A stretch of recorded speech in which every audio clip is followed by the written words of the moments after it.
Give me some numbers about Safaricom that I may not know. Yeah. What's your subscriber base like? So just crossed the 50 million mark in Kenya and What? 10 million in Ethiopia. So 60 million company. So other statistics, $3 billion of revenue based on the last financial results. Market cap just over it, actually close to $9 billion US dollars in terms of market cap.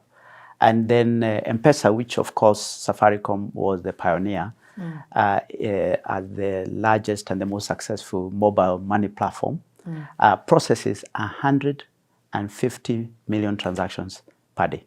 150 million transactions a day in Kenya alone.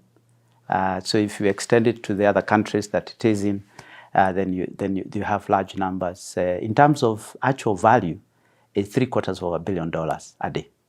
Wow! And just to give and in terms of impact on the country, about 50% of the GDP passed through M-PESA. In terms of the actual Safaricom and its ecosystem, contributes between 7 and 8% of GDP. And we are the biggest impact company in terms of the foundations we run, in terms of the impact we have on the country. So, yeah, you asked me for a few numbers. So hopefully those are enough. And on employees, of course, 6,000 employees direct. We have 4,000, just over 4,000 dealers or distributors. Yes. We have more than 300,000 M-PESA agents. So it is more available than a bottle of Coke. I love that. Yes, we have 800,000 merchants, Lipa na M-PESA merchants, which is pay with M-PESA. Yeah. That is the large ones, the more established. And the smaller ones are about 1.3. So it's about 2 million merchants that rely every day on paying with M-PESA. Gina, again, thank you so much for the lessons. We've got to keep this story moving because there's too much you've done. Let's talk about the big one that happens, Safaricom. So I get a call. Jan Mutai was the MD of Telcom. And he calls me and he says, hey, how's it going? I used to tell people I've now gone into Juakali, town. He'd say, how's Juakali? I'm like, yeah, it's fine, it's progressing. He's like, okay, so I need you to come and see me, 2 o'clock. I'm like, okay. So I go to Kenya, KPTC, whatever it was, go to his building, ex-Telecoms. I go there and Jan, very nice guy. And he says, look, we're about to sell a mobile license to Vodafone, and we need you to help us through this process. And I'm like, okay, not even thinking that it was going to be the big thing that it was. So I meet the Vodafone guys and we chat, and it's fine. They're in the middle of buying the license. So we covered the license being handed over to them, and worked closely with Musalia Mudavadi, who was the Minister for Transport and Communications at that time. Chris Okemo was in the Ministry of Finance, and Titus Naikuni was the PS in the Ministry of Transport. So worked very closely with them, made it happen. And then obviously now Vodafone is going to be this huge new brand. And Michael Joseph's about to come into town. So it wasn't sure that we were going to get the account. So anyway, they tell me, the new MD is he's about to come to Kenya. He obviously wants to meet you. So we arrange a time, and my office is in Dennis Pritt, an old house, and Michael drives in, and the first thing, what the hell is a company that doesn't even have a proper road going to be able to do for us? I'm like, hi, Michael. I'm Gina. I'm Gina. And he's like, oh, what's all these old buildings, and shacks, because we had a lot of prefabricated. We grew so fast. We couldn't expand our offices. We didn't own them. So we had prefabricated offices everywhere. He says, what are all these shacks? I said, they're offices. He said, these shacks are offices? And I'm like, yeah, we have a really, Anyway, long story short, we got the Safaricom account. Yes, it was quite an occasion because, I had never been to Kenya before. And I was told we have this PR agency. Actually, I didn't even know what a PR agency would do for us, but I had to go and meet the PR agency. And I drove there, or someone drove me there, and we arrived at this, what appeared to be some sort of campsite, with shambas there, or, what's the word? Shacks. Shacks, you know, shacks. This was the Gina Din offices. This is the PR agency that was going to represent us to the world. And I was sort of taken aback by saying, this is it. But anyway, we overcame that, and we had a long chat about Gina. And actually, you know, when you think back to the start of Safaricom, and I've said this quite a few times, you know, we started Safaricom, we knew nothing. And we made many decisions at the time knowing nothing. Absolutely. And you know, now when you look back, the decisions that we made were very wise decisions. But at the time, they were not wise decisions. And many times we discussed, what should we do? It was more than just Intuitive. a PR agency. It was more, look, what should we do? Do you think we should do this? What do you think? And things like that. And I think that's really what helped us put on the right road. I remember, you know, trying to make a decision even about the logo. Exactly. You know, I remember that you know, discussion. you know, Yeah. Should we call this Safaricom? You know, Yeah. and you know, you advised me to keep the name Safaricom Yeah, because it was a Kenyan name, and it was a great piece of advice because from that time onwards, you know, we were always going to be a Kenyan company. Exactly. Even the colours of Safaricom in the early days was the colours of the Kenyan flag. I remember us sitting in your offices at Norfolk Towers yes. and going through the logo and looking at it and saying, okay, well, you know, let's have it. And we just wanted it to be owned by Kenyans. And I think, well, clearly we achieved that, right? Yeah, we did. And it was really a Kenyan. Even the slogan, you know, and I'm sorry it's not there anymore, but we called it the better option. Not the best option, but the better option, which meant there was always going to be better. And I think that's our beginnings. And you know, we chose. At that time, we didn't know what the hell we were doing, but we chose. In the end, it was the right decision. Yeah. And you know, we grew with them, and again, we were creating not just a brand for Safaricom. We were creating the mobile industry for Kenya. Okay, I want to spend a bit of time on this because I want to figure out at this time. Do you have an idea that the Safaricom is going to be this huge, or are you like, I wish I was working for Airtel? No, I mean, you know, Vodafone was obviously a big, you know, so you could tell that there was going to be money being put behind this. But I think for me, what was the big thing was Michael. He was very, very focused, and very direct in a way that could actually sometimes hurt you.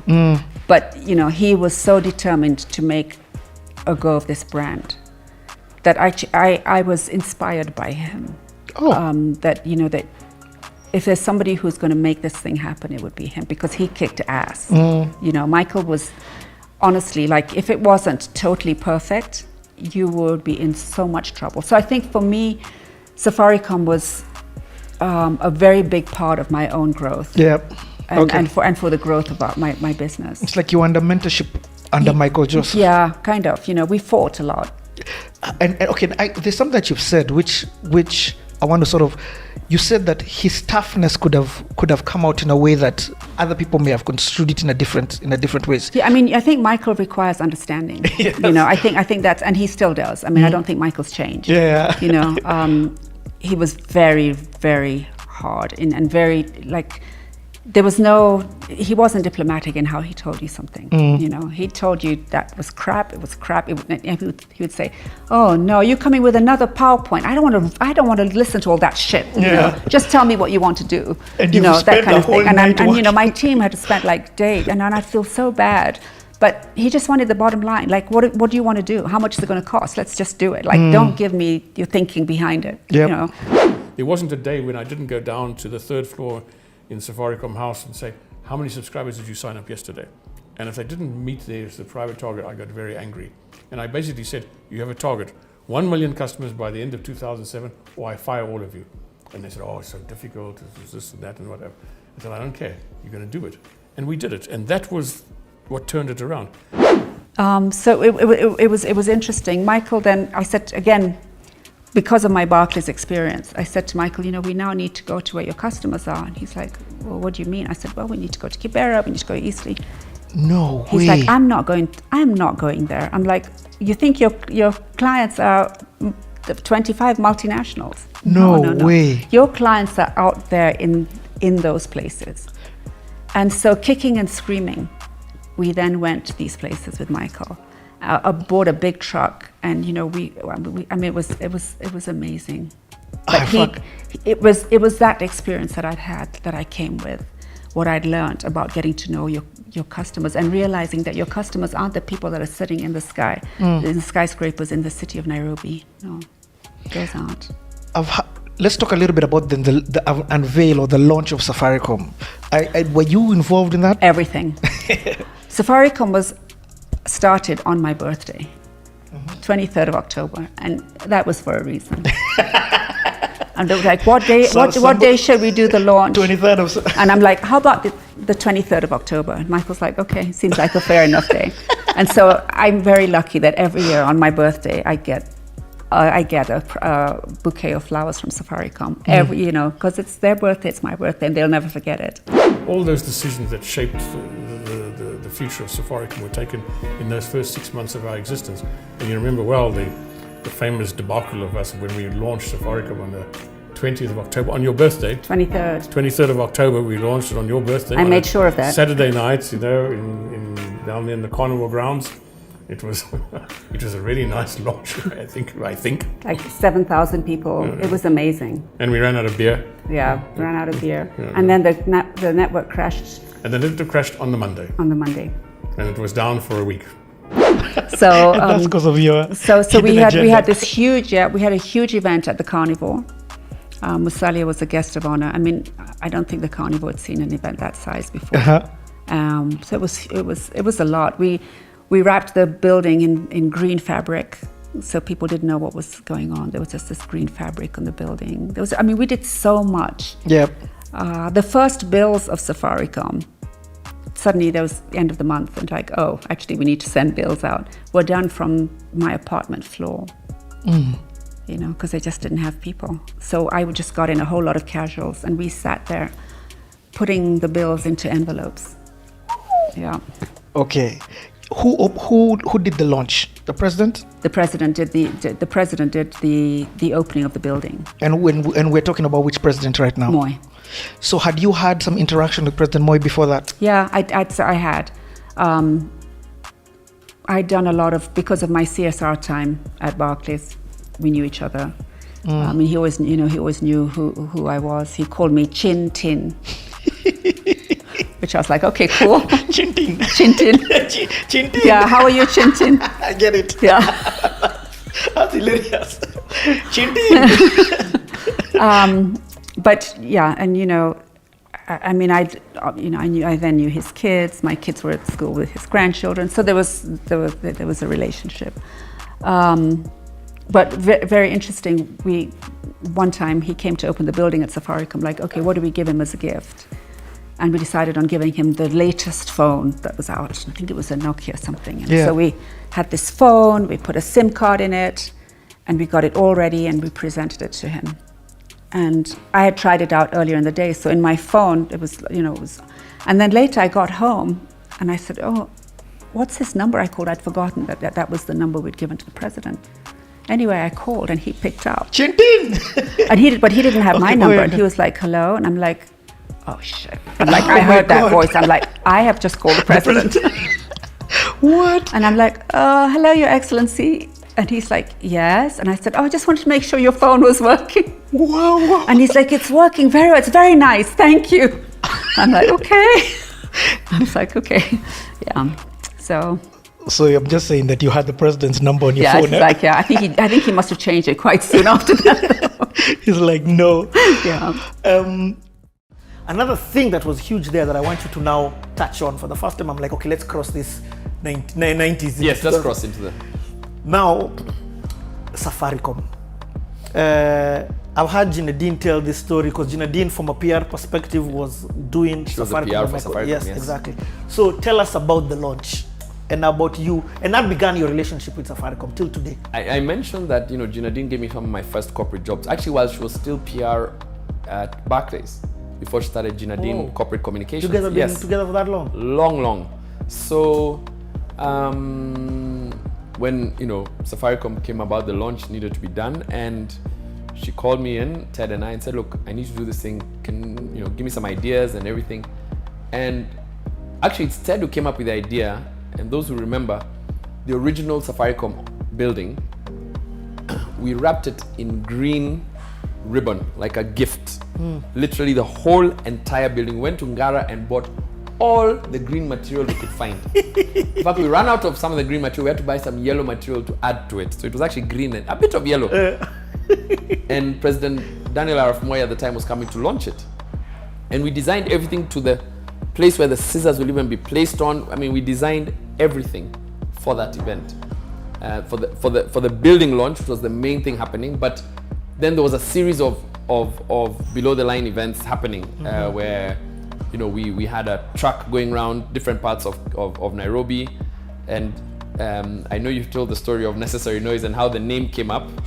No, but you say it. So we're doing promotions. I remember one of the promotions we did was in Westlands, outside Nakumatt, UK, and we're going to do one so Necessary Noise we had this massive truck, 40-foot container type open thing, but where you can do, you know, promotions, etc.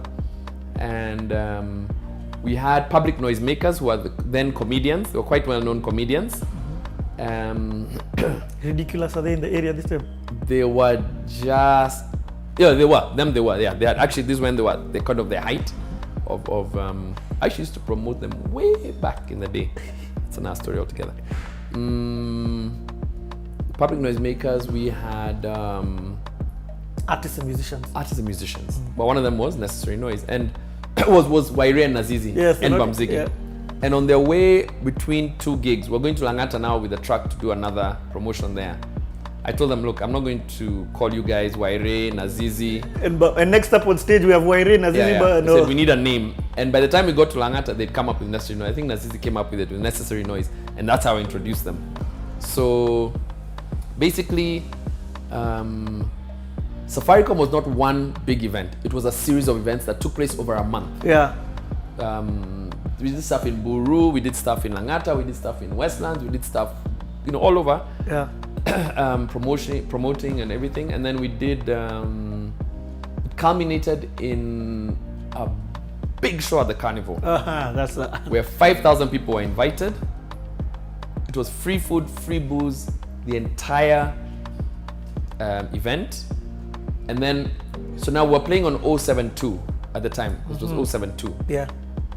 So the gig started at 7:20, and it went on for 7 hours, 20 minutes.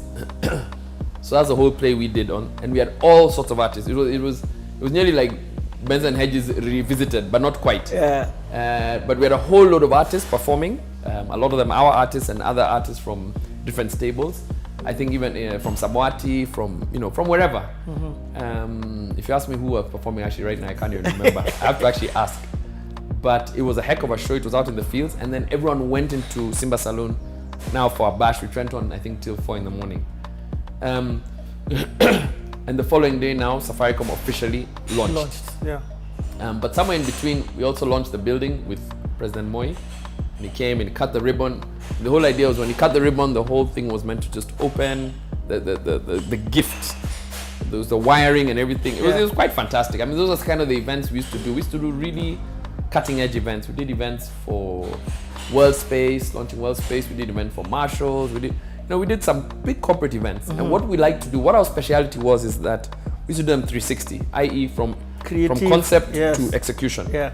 And we try and come up with a real edgy sort of concept for launches, etc. For events. So I think we excelled in that quite a bit, especially a lot of the UN. We worked for 7 UN agencies as well. So that we must have been doing something right.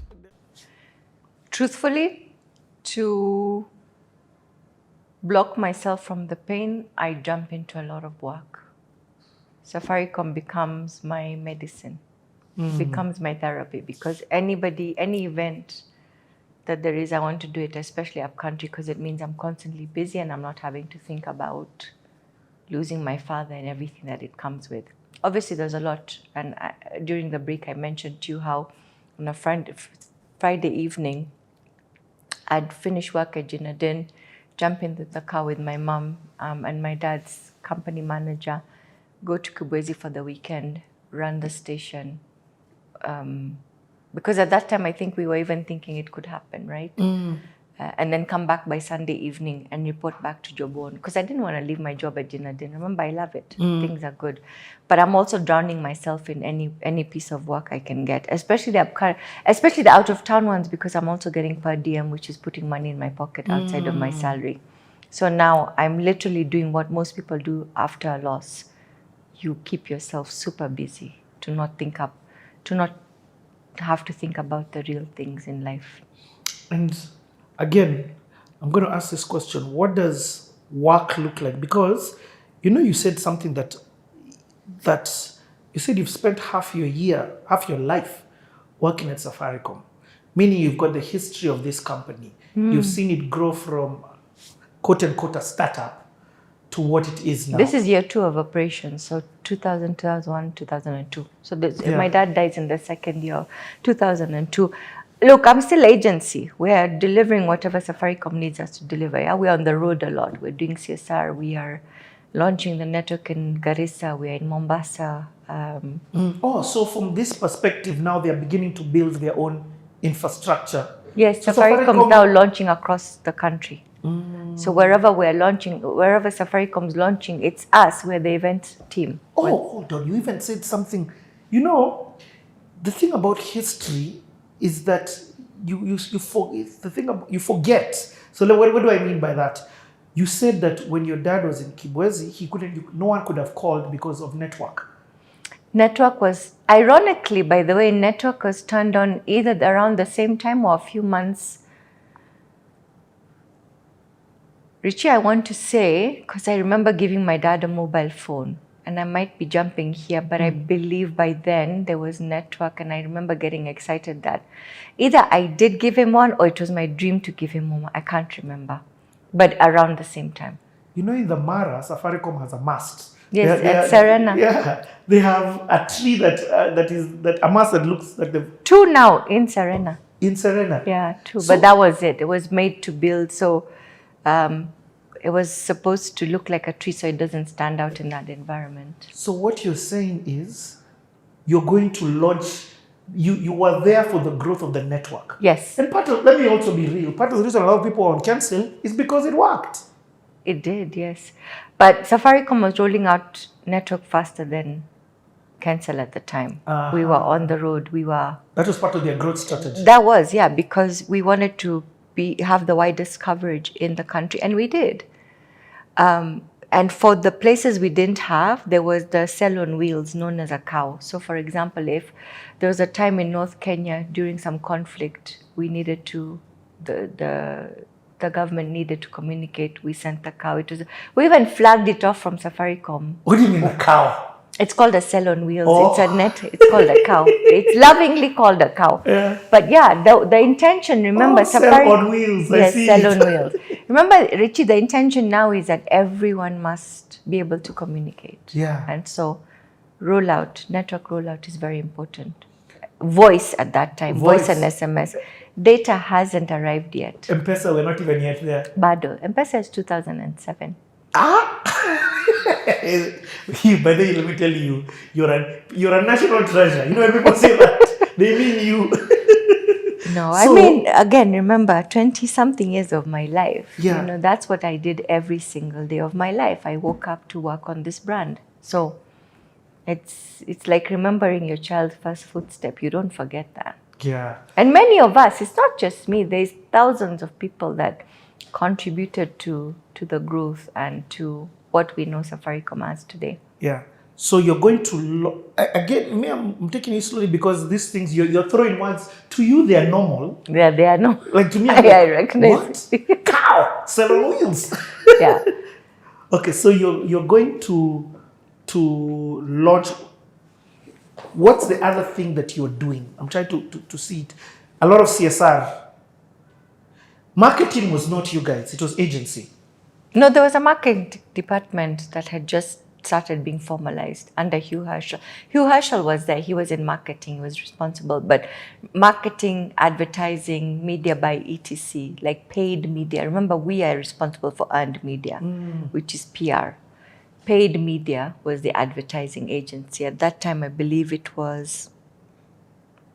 And when you say paid media, you're talking about TV spots? TV spots, print media, billboards, all Okay. of that. That wasn't being done by Junadin, Yes. not us at GDCC.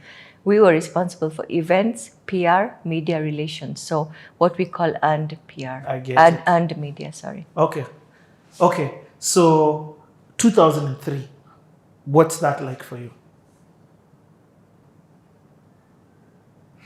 So in 2002 was the first time Safaricom approached me and said, would you like to come and work? We will be launching the Safaricom Foundation, and the lady that was there, God rest her soul in peace, Mildred, was going to be moved to now run the foundation, and they wanted an internal replacement for Mildred, and they approached me to do that. Now remember, 2002 is the year my dad died, and probably the worst year of my life. That year was, I wouldn't again, Rich, even want my enemies to go through what I went through in 2002. So at that point, I declined and I said, where I am emotionally, Gina didn't understood me. She understood I needed to leave on a Friday by lunchtime because I had this other life. She let me be me and supported me to be me. I knew if I walked into a corporate, or felt that if I walked into a corporate, I wouldn't be able to meet the demand in my home life. And so I declined that job at that point. Wow. Listen to that contrast in bosses from the gym place that you worked. You're turning down probably more money. 3 times more money. Yeah. In a difficult time financially. Yes. Where you've been forced to step up as a provider. But I knew it was the right thing because I knew I would never be able to give what I needed to give by walking into Safaricom, because I didn't think I was fully ready for that. But more importantly, I was in a very roller coaster moment of my life where I was also not just going through my father's death, but a horrible, horrible breakup that was also affected. So I was just, you know how you take steel wire and then that was me. You couldn't get a full sentence out of me in that year. So, but yeah, that was then. So there's then Safaricom saying, come work for us. And I'm like, no, I'm not where I need to be. So I was, and I'll always say Gina and Captain treated me like their own child, because what those guys allowed me to be and feel and is something you can only ask for through prayer. But those guys really held me, and it's something I'll forever be grateful for. So I wasn't going to leave that for more money, whereas I knew something would fall apart if I did. You've given such beautiful advice to somebody right there. A lot of times we're chasing the bottom line, or we're chasing the money, and it's needed. Oh my goodness, life has demands. I needed that money. I needed that money desperately, but I would have taken, if I had gone to Safaricom then, I'm very sure I wouldn't have lasted. And I would have done a lot more damage to myself by going than not going and figuring out how to survive. Also, financially, I had my siblings who were helping out as well. So they were helping with what they could. Remember, they're also, one person's new in the country, 2 are still in university, so they can only send back what they can. But in between, I'm sitting here today, Richie. There must be something that went right. Yeah, I get it. And let's also be honest, Safaricom was an extremely high pressure company. It was. They were trying to get, even now it is a high pressure. No, it was run and so get run things by Michael done. Joseph. Did you interact with him at any time? Almost every day. Almost every day. Yeah. When you were at Gina's? Because you were under the account, you called her Caroline? No, but now Caroline left and I became account director. So I took over the account. What? Yeah. In 2002, same year. I'm now account director. At 20? Still under 30. 35, 30 minus 3. 27. Yeah. Hey, So I'm you running become that. serious. Now I'm serious. Now I'm whatever. But yeah, it was good. And there was this side of making things happen at Safaricom, running the stuff. And it sounds so easy, but we were an ecosystem. If you want to know the person I've traveled this country most with is Japheth Kagondu. He was the media director. So Wherever I was with event management, Japheth was right next to me. We've traveled. I think the only place Japheth and I did not go to was Turkana. We've been to every corner. Ask me anywhere Japheth and I went to in the first 5 years of Safaricom. And that's because of your penetration strategy. Yes. Richie, we've been to Loitokitok, we've been to Busia, we've been to Maralal, we've been to Lamu, we've done Charlie, like name it. Even the first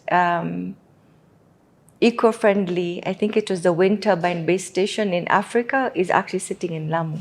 We launched that. We were in boats with our cameras and stuff. But we were having fun. We were like, the first level I didn't go to.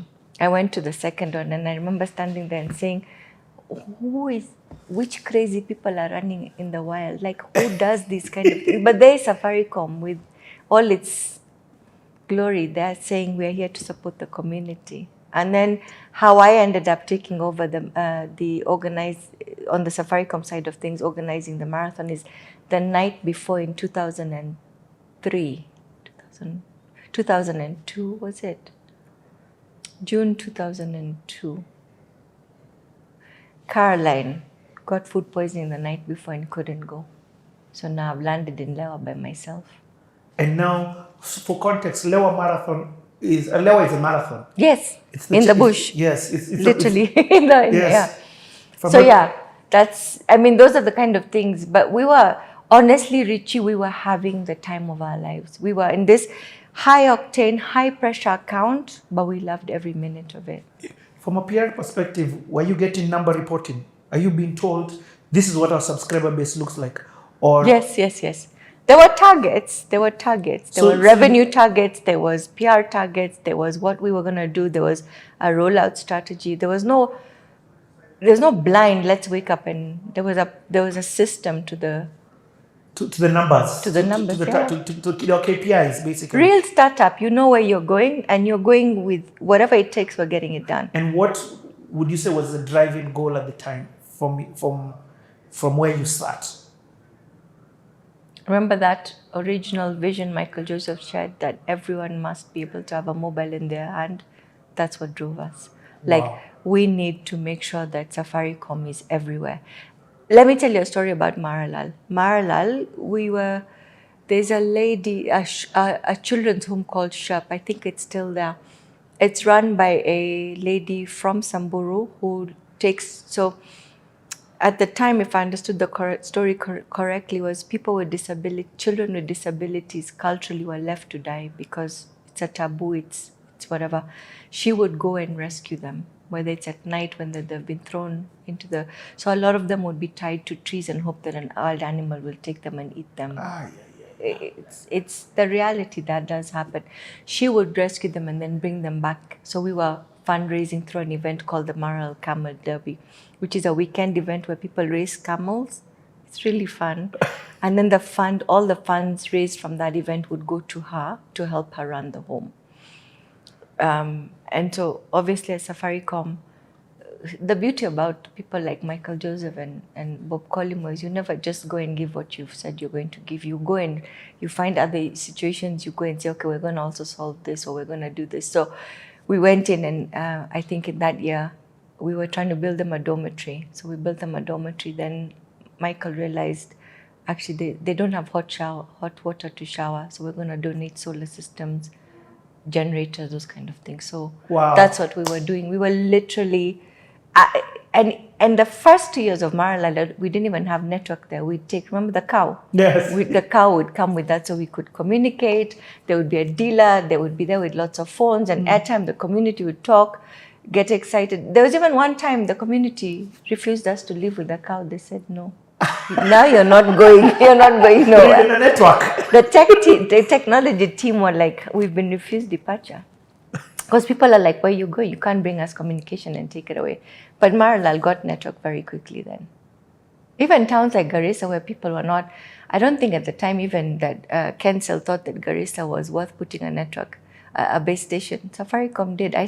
I went for that launch. I remember, I think I have a picture of it somewhere inside the the server, whatever it's called, I don't know what it's called. Yeah. But I have a picture of me in there. That vision that he had of everybody with a cell phone. Yes. That was countercultural at the time to the place. Because people are like, can this Only guys the really-" rich can afford, right? Yeah. These guys don't even have landlines. They don't even have space. What do they need a phone for? But everybody did. It was so exciting. Even in my house, the number I got for 10 followed one digit after my mom. She still has that number. It was the most exciting thing. Everybody. Nowadays, our kids think it's so normal to have a mobile phone. Yeah. You know, my son tells me how to, when I'm trying to do eSIM, I'm like, now, what is eSIM? He's like, he's already connecting me. But in those days, we were like, oh my, like I remember when I first spoke on the mobile phone, I was like, this is not normal. Yeah. Okay. So 2000, first of all, that year is hard from a loss perspective. Yes. You're losing a Huge. lot. Career, you're actually beginning to thrive. Yes, To be career is doing honest, fine. Work is good. and you must be delivering to the point where that's you are delivering to the point that Safaricom now even want you, Yes. despite your papers being I don't think at the time they cared about papers. Honestly, it's about who you are and what you could do. And I think we've also gone back to that culture where papers are just a bystander, but what is it that you were doing that you felt given to advise someone else right now? But it just sounds like you really had a lot of hard work in delivery. Hey, Richie, it's 10,000 hours that no one sees. You know, it's that, and Bob used to put it really well to us. He's like, this musician is great, not because he's talented, but because he puts 10,000 hours behind that no one knows about. It's those 10,000 hours. By the time, let me give you an example of what we've just come out of, Soulfest. People think Soulfest is appear the week of the event and these beautiful things happened on stage. We've already started working on Soulfest now and it's in December. It's Wow. 10,000 hours. It's an entire ecosystem of people who are in their areas. The guy who's going to do the stage this year is already thinking about the design. The production team is already thinking about who they're contacting to be on that stage. Security is already thinking about what are the learnings from December and what are we going to do better. Ticketing is looking at what new technologies are. Soulfest doesn't happen the week of Soulfest. It's those 10,000 hours that no one is seeing. Oh my God. So when people come to me and say, I have a concert next week, I'm like, hey. No. And I like what you did at Soulfest. It's 10,000 hours that no one sees about. And I say 10,000 just because it's something I learned, I picked up from Bob. But it's true for everybody. Nobody becomes an overnight success. It's a lucky few. But people are putting in hours and hours and hours of work before somebody realizes, actually, hang on a second. So yes, paper matters. The paper does. I think we're still very much in a world that thinks or demands that degree and stuff like that. Lucky are the few who don't have a degree and make it for whatever reason. But we still work in a society or live in a society that is still driven by paper. I'll give you an example, Richie. We don't have a formal office per se, not until recently. We just built our own structure last year, May, and it's not a humongous. In fact, when I left Safaricom, people were like, okay, so are you going to be a big agency? Are you going to have like 20, 30 people in your team? And and I was like, hey, I'm barely, can you allow me to step out of this big building first and I'll figure it out? And I was very clear that I was going to do this inch by inch at a pace that I could handle. Most businesses fail immediately because you've gone and taken on all these things that you're trying to keep up with. So I remember we pitched for a job, and part of the pitch process was the supply chain said they were going to come and see our offices in order to verify whether we could do the job, not that we exist. Look at the difference here, right? Do we exist versus can we handle the job? And so when they called me, I'll never forget, it was the supply chain department, and they said, we'd like to visit your offices tomorrow. And I said, we don't actually have an office. So if you need a meeting, we can meet somewhere. I can set up, we can go to a Coffeesy or Carnival. Carnival has been very good to me. They always give me their boardrooms or gave me when I didn't have an office space. We can meet there. They said, no, we want to see we want to see your employees. I said, we don't have an office. They're like, okay, then we don't think you can do the job. So I said, what does me being in a building, sitting at a desk have to do with the fact that we can deliver this as a team? Richie, for some reason, they gave us a job and we delivered this conference for them because I told the guy, I said, come. And if you're coming, you're going to find my team works in my veranda at home.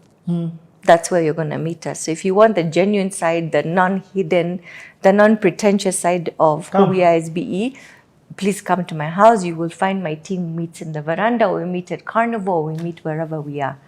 And he said, okay. They never came for the meeting, but they gave us a job because he said, you know what, Zah, at least you are honest. He was, you know, I'd never met the gentleman until the actual conference, but he said to me, at least you are honest. You didn't pretend that you didn't go and hire an office and pretend this. I said, but it'll catch up with you. But it's interesting how COVID should have taught us that the world has changed. None of my clients today are demanding for an office space. It's there now. We were fortunate enough to have built a space for ourselves. But the clients who valued our, never did Kina, Sauti Sol, Moriasi, or any of our other clients come and say, where's this office? We met wherever we needed to meet. And so we always say work is a space, not a place in our industry. I get there's some industries that need the space, the equipment, etc. But it's interesting how people are looking for different things in what they believe is that truth, that reality, that must happen like this in order for this to happen like that. But so back to your thing about having the degree, I don't think Safaricom even to this day knows what degree I hold. That's not what they were interested in. They were interested in who's best for the job and how can we get the best at what they're at. And I'll want to find out later on as you're progressing within Safaricom whether that degree becomes an issue. You know what I mean? But I mean, you've answered it because you progressed. To answer now, no, it never did. It never. Ever. I don't think anybody stood there. You know, Richie, the fact is for the people who said, this isn't going well, or this person doesn't understand this because she doesn't have a marketing degree, were probably stuck in the fact that they had a marketing degree. And so but those are, I don't think it changed anything, to be real, to be honest. I had not gone in to want to be a marketer, to sit on the advertising side. I had gone into the event side, which is what I was very passionate about. So even when the growth opportunities came, I never wanted to go into segment marketing or to be the head of marketing. I never chose that path. I was very much in love with the brand side of things. And it's spoken for itself. I don't have regrets. 25 years later, bro. This is just such gold. First of all, thank you so much for coming. And then thank you for coming in the right posture. I keep saying that, and I'll keep thanking you. So, 2002, you get offered this opportunity in Safaricom, and you turn it down. And you keep working at Genius, yeah. I do also have these other clients that you're still also... Yeah. Life has to happen. Life continues. Yeah. Nobody's waiting for you to finish. I mean, people allow you to grieve and stuff like that, but the world is moving. By the way, that's so The true. sun is rising and the sun is setting. Yeah. Nothing's paused. You know, of late, I've had a lot of friends who've lost people, and I've also lost people. In fact, when you said they come in threes, I really got a deja vu moment because we lost in threes. Yeah. But life doesn't stop. Richie, I've seen. Traffic is still there. Guys are still hooting at you. People have to move. Your school fees, nobody in school is going to say, it's okay, you didn't get a gig this month, don't pay school fees. Where? No one cares. People are living. People have to. The machinery continues. Okay. So yes, the world was going on. I had to keep working. And and it's the same client, Grand Regency, and what are you doing for Grand Regency? Just PR. At that time, it's PR. It's just PR, right? And they'd opened a restaurant called CTA Restaurant. So they wanted that to be. It was an Indian restaurant they had just launched. Yeah. So they wanted that to be the kind of put out there, etc. a lot of ad hoc clients as well, but Safaricom was now my baby. Once you are with Safaricom and you're on the road constantly, at some point I think I'd even said, I can't take on these other ones. It's too much. I'm not able to focus. I had other accounts, but those were like once a month things that I could balance. But Richie, when you think about Safaricom, and actually when we re-signed the contract, I was now based fully in Safaricom. I was no longer reporting at Gina Din. Now this time when Yes. Is she called Still Caroline? 2002. Yeah, when Caroline left. Yeah, she left to So move now on. you become executive, Account director. account director, Executive was what I was, yeah. Now I'm account director. I'm in charge of the account. but you're based But at now I'm Safaricom. based at Safaricom. So you're a Ginedine employee. Coordinating everything every day. And for what salary looking at?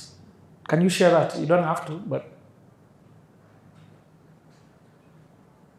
Hey, do I remember well? I think it was after tax 27K.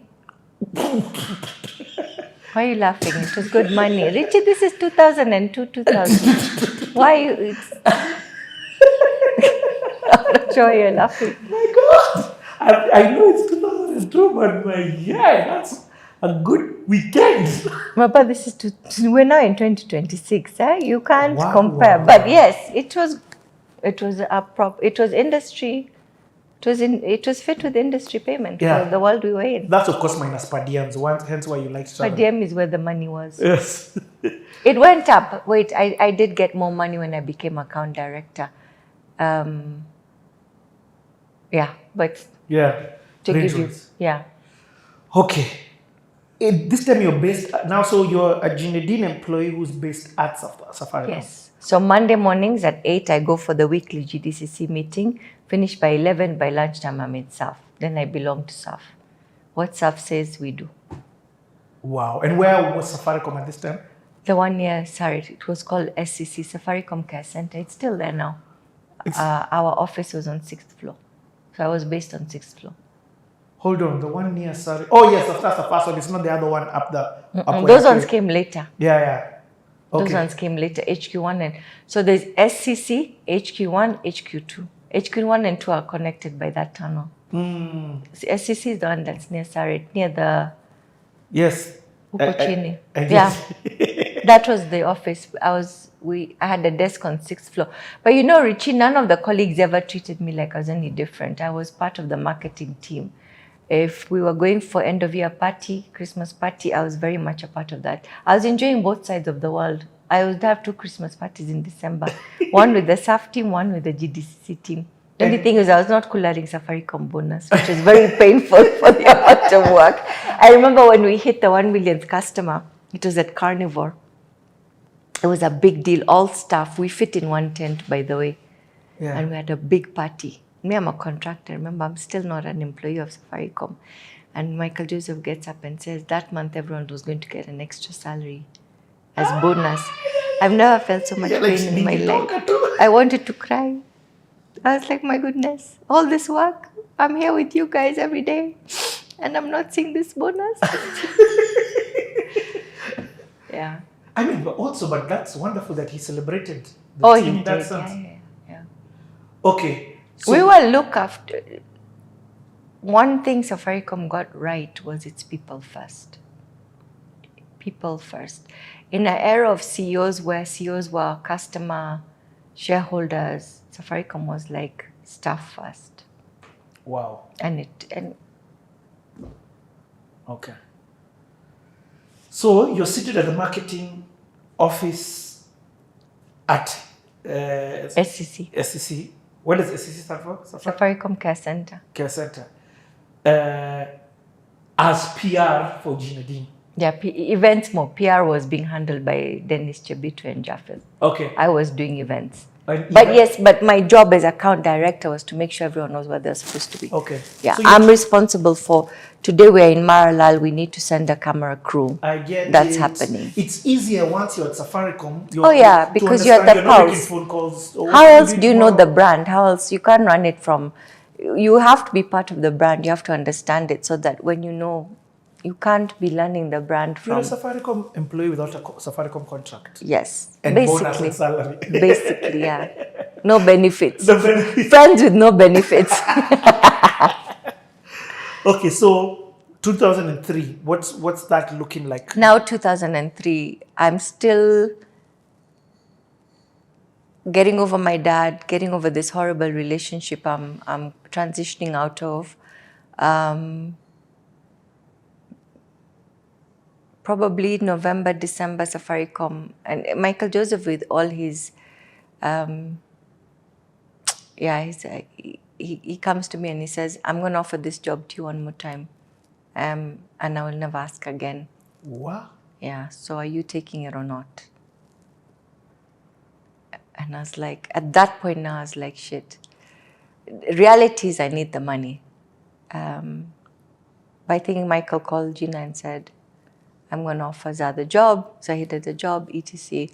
And so when I went back to the office, they had the conversation. I hadn't quite had the conversation, right? Gina told me, Michael's called me and I think you should take the job. I don't think you should continue here any longer. You need the money. You need to be realistic. etc. And so I went back and I remember calling Michael's PA, Tabby, and saying, is Michael here? She said, he's due to go to Tanzania, but if you come quickly, you can see him. And I went to his office to say, I'll take the job. So I was put through an interview process towards November 2003, and then got the job. January 2004, I reported at Safaricom on 4th of January. It's break time. Okay, we're coming back. We're coming back after this break. In line with this, and maybe this, guys, unfortunately, again, as you can clearly see, time is moving. It's getting dark. It's actually getting dark. We've been here for morning. But I just want us to start. You don't have to give the full story. Yeah. But because you mentioned Safaricom Live. Yeah. Before Safaricom Live. Yeah. Where does your relationship with Safaricom start? So just give us maybe, okay. Yeah. Okay, relationship with Safaricom, as far as I remember, and no one can confirm or deny this, but as far as I remember, was an invitation. Because at this point, we're doing some jingles. We're getting some notoriety in the jingle space, and I get invited to pitch for. I get invited to pitch for M-PESA. No. I get invited to pitch for Safaricom main brand song. Okay? And I don't win that pitch. Okay? Okay. The winner of that pitch is Gabriel Omondi, who does a famous Safaricom jingle. Na furahia. Whoa. Okay? However, and that's a thing that I keep on telling you, man. You may lose, but you may not lose. Yeah. You might not win what you went there for, but maybe you win something else. The guys for M-PESA were in the room. And I think they made them lose so that they could take... Hey, no. Gabriel, your song won. Fair and square. That's a big song. But exactly. So M-PESA were also running their own campaign. And so I was shortlisted. It wasn't even, they literally were like, that song, that's the one we want. So just repurpose it for M-PESA. And so that's how I got into Safaricom, was to do the M-PESA theme song. And that was Relax, Niko na M-PESA. As I look into the horizon, I relax and smile away as the message comes my way. Ruka mabonde na milima, popote ujumbe ufikapo. M-PESA, huduma yasifika. Wateja kweli ni baraka, kutoa pesa ni haraka. With M-PESA, you do more. I can pay for the lights, send it from abroad, it's alright. My school fees and salary, you can always top up your life. Whatever you need, M-PESA brings you relief. where you are fine. Let's cherish the joy it brings. Popote unaenda M-PESA ipo. Relax, uko na M-PESA.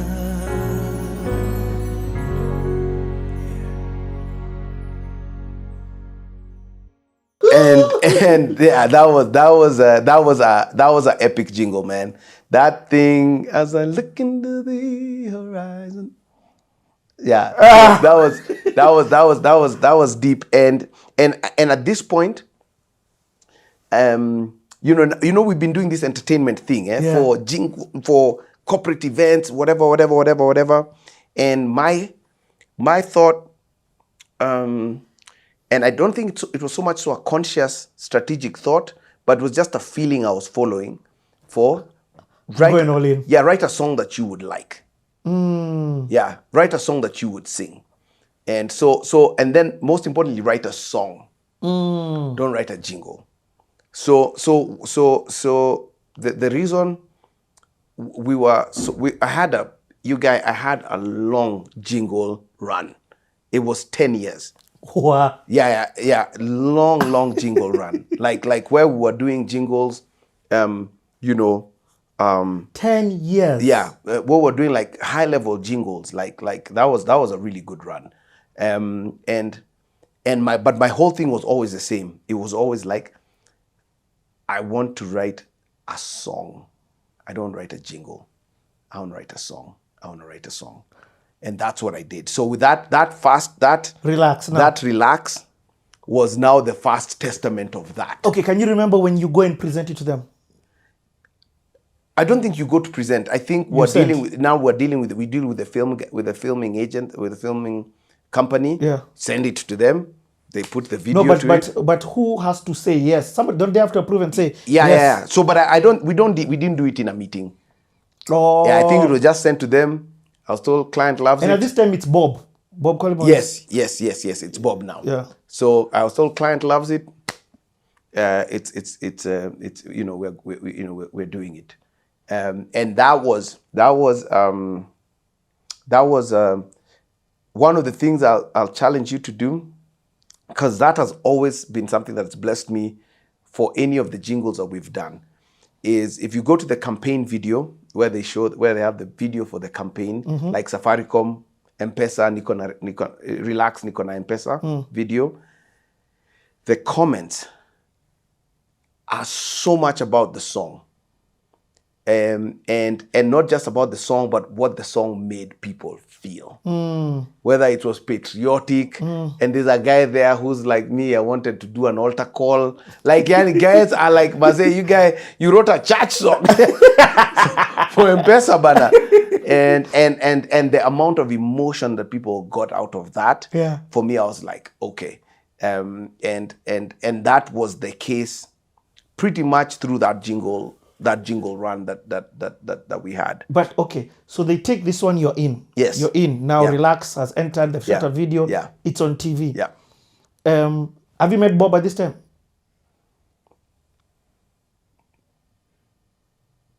No. Not really. No. No. So, but then these guys are very happy. Yeah. So what happens? They call you again. So exactly. So now we've entered the ecosystem, right? And they've not yet discovered our event world. So at this point, we're literally a music supplier for them. Yeah. But and bro, isn't that the power of music? Yep. Like it's the arrowhead. It is. And it's always been that for me, by the way. Yeah. It's the one that goes knocking on the door. Yeah. And you would jump into the whole squad. Yeah. By the way, tunauzanga events pia.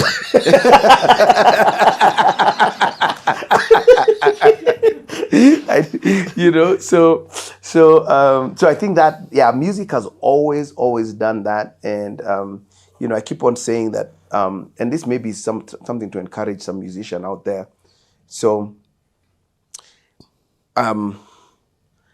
depending on the lifestyle you want to live, right? But if you want to have middle class lifestyle, it's very hard to do it with music. It's very hard. Very, very hard to do music. But then when I looked back, so at some point I was like, man, this music, man, I don't make any money. Then I got a revelation and a realization that even though the music technically, I hadn't sold enough CDs to live the life I wanted to live, but almost every single opportunity in my life has come through music, or because I was a person of interest, because I was a musician. So I got called into that meeting because they went through the list of names and like, ule msanii, I would let the guy come, you know, and so I'm like, you know, if you're a musician out there, like, do the best you can, do the best music you can, but then be aware of the spaces that your music can take you into, you know, and then be ready. Be ready, man. If you're, you know, you don't have to get ready, man. If you stay ready, you know. Dude, you know, you said this. I remember there's a time I drove you to Safaricom. I think you had been called to sing Happy Birthday. But that's what it was to Bob, for Bob, eh? I don't know who it was for. Or Rita or someone. Yeah, and I was just like, you know, CEO, you're calling you to sing Happy Birthday. Yeah. But it opens the doors. Yep.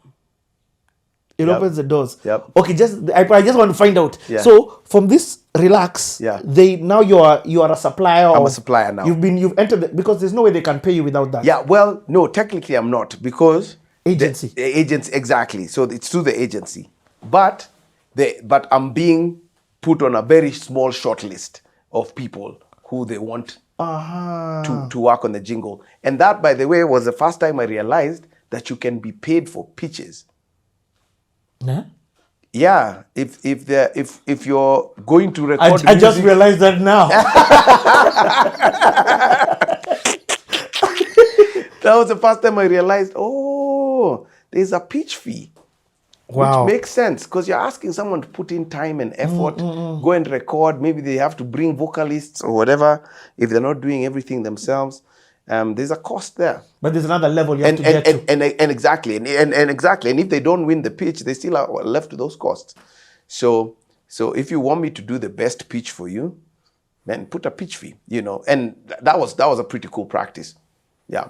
Wow. Yeah. So the next Safaricom gig that you get is which one? So the next Safaricom gig, man, I can't remember sequentially. Okay.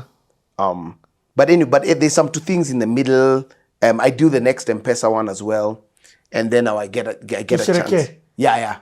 No, Chereke was now the main brand. What? Main Safaricom, yeah. So I get the next one. The next now M-PESA. Yeah, and that one I win the pitch. Wait. This guy wants to tell this part of the story. I've been waiting for this. Okay, guys, cut. I've taken so many L's, but let me get a dub, man. I'm still waiting. Yeah. It's arrived. But how insane is that? That's crazy, man. That whole loop from I'm still waiting. Yeah, to that. So you get in. Yeah. You know, I'm also hearing this story now for the first time. Yeah. I've heard the songs, but I'm like, what happened? Yeah. So you win Relax. Yeah. And then now you get in to do other M-PESA songs. Yes. So M-PESA, there's a we're doing a Christmas promo on this or whatever, and yeah. So we do quite a. I don't know how many in total we did, but we did quite a few Safaricom jingles. Niko na ndoto za ajabu, nishike mkono, tunaendelea, tunatembea, tunaona mbali, tukipendana. Whoa, niko na wewe, uko na mimi, na M-PESA, uko jahazi, internet ya juu, tunapaa, niko na wewe.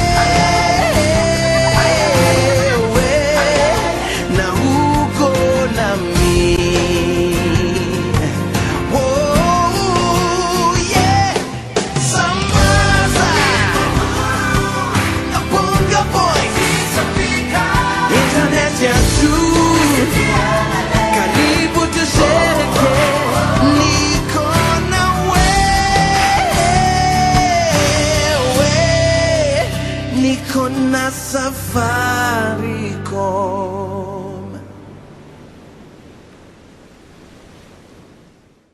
And actually, at some point, like, in fact, it's so interesting because when the new CEO came in, like for him to kind of establish the new direction and the new whatever, he was like we need to change the Safaricom sound. The Safaricom sound was me. Because like it, you know, there was just so many things that we had done musically for, you know, for the jingles and all of that. And there was a style, right? Yes, yeah, you know, course, you know, whatever that style. And you know, Gabriel did it, and maybe I overstated saying it was me, but all of us who are kind of doing work were all kind of in the same vein.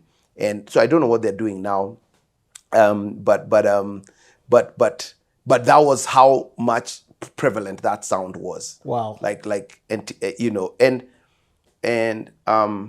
interestingly, that sound also became the sound that other people wanted, just because of how powerful Safaricom is. I was even going to ask you so that. when Kenya Airways came calling, you know, that's the sound they wanted. They wanted, we want a jingle like the Safaricom one. When KRA, when Kenya Power, all these guys, it was all based on that sound. So that sound, we did that sound and that style for so many jingles. So many jingles. I have a confession. Yeah.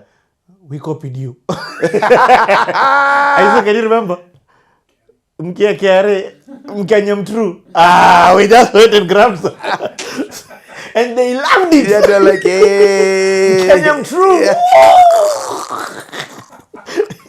I need to hear it. But even Riga, there's one time he called me and told me, you guys, I've gotten the funniest brief. He said he went to agency and he was told, we need a jingle like Kanji's. the guy was told, he was, can you make it? I was like, yeah, I can make that. The guy texted me, he's like, you guy, man, what is this now? He was literally told, like, we want that Kanji style jingle. Wow. He's like, okay, I know what you mean. So, but okay, and I promise this one we're going to end with it because of time. The main theme song. Yeah. So now you pitch again and you win it. Yeah. Yeah, we won it.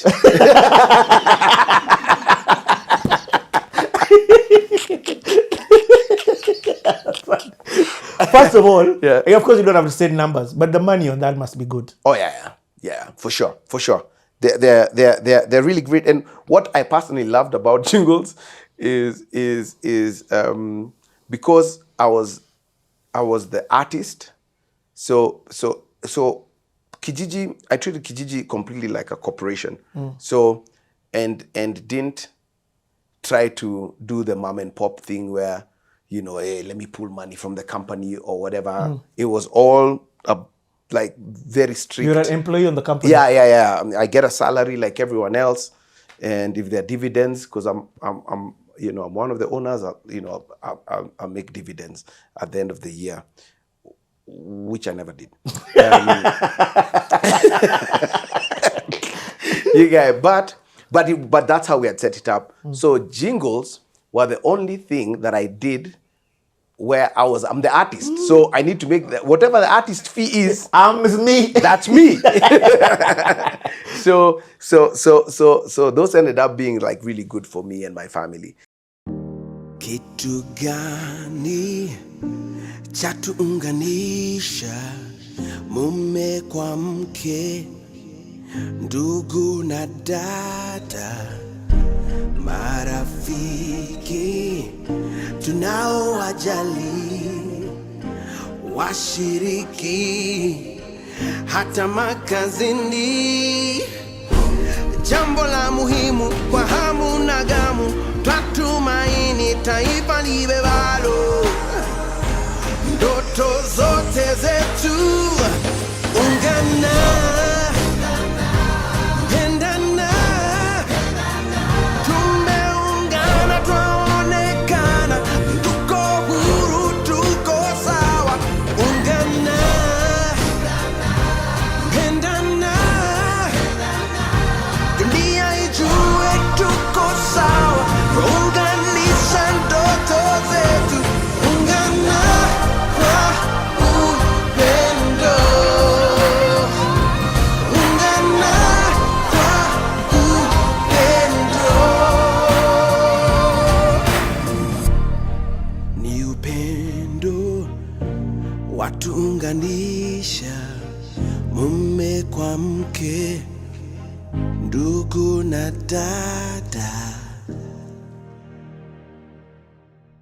Wow. You know, but yeah, but the jingle world, Is that why you sang like on 9 of them? all. Dude, I cannot remember. I think there's one. Noel sang on Weetabix, Noel Nderito, but he sang one section. I sang the other one. You guys, I was like, hey, I am singing by force or by fire. I'd even changed my voice. That's crazy. But you guys, I sang on. I think I don't remember a jingle that I didn't sing on, even if it was in some one way or another. So those were fun, and they were cool, little creative outlet for me, because you know we do them quickly, but that jingle world was it was cool, and I think my lesson from that, or my takeout from that was, you know, we was, I think, successful. I mean, we were good at pitching and everything, but at the end of the day, it's what you create. And, you know, and I never strayed away from being true to feeling. Yeah. There's nothing I ever presented that I wasn't excited to share. Wow. Nothing. I never shared it if I wasn't excited to share it. The same way when you came in, what did I do? I played you a song. Yeah. Right? Immediately. That's a true test. Like, that's the same way I do with jingles. Like, I can't wait for them to hear this, man. Wow.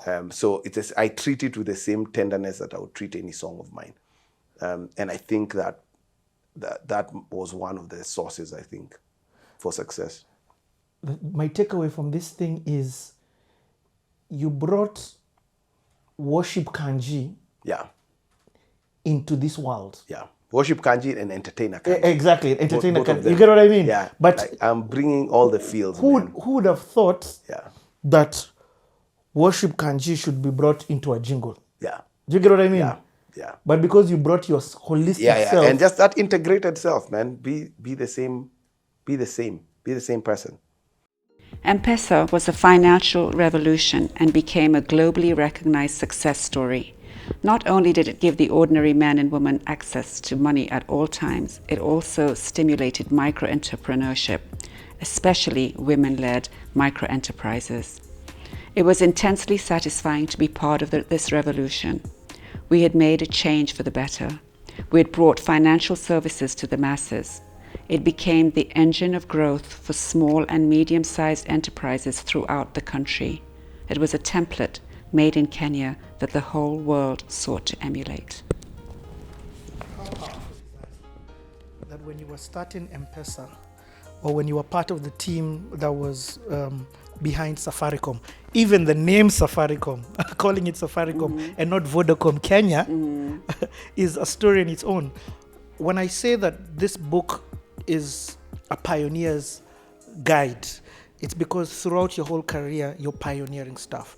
M-PESA is huge because M-PESA, globally, mobile money has been adopted by every other country in the world.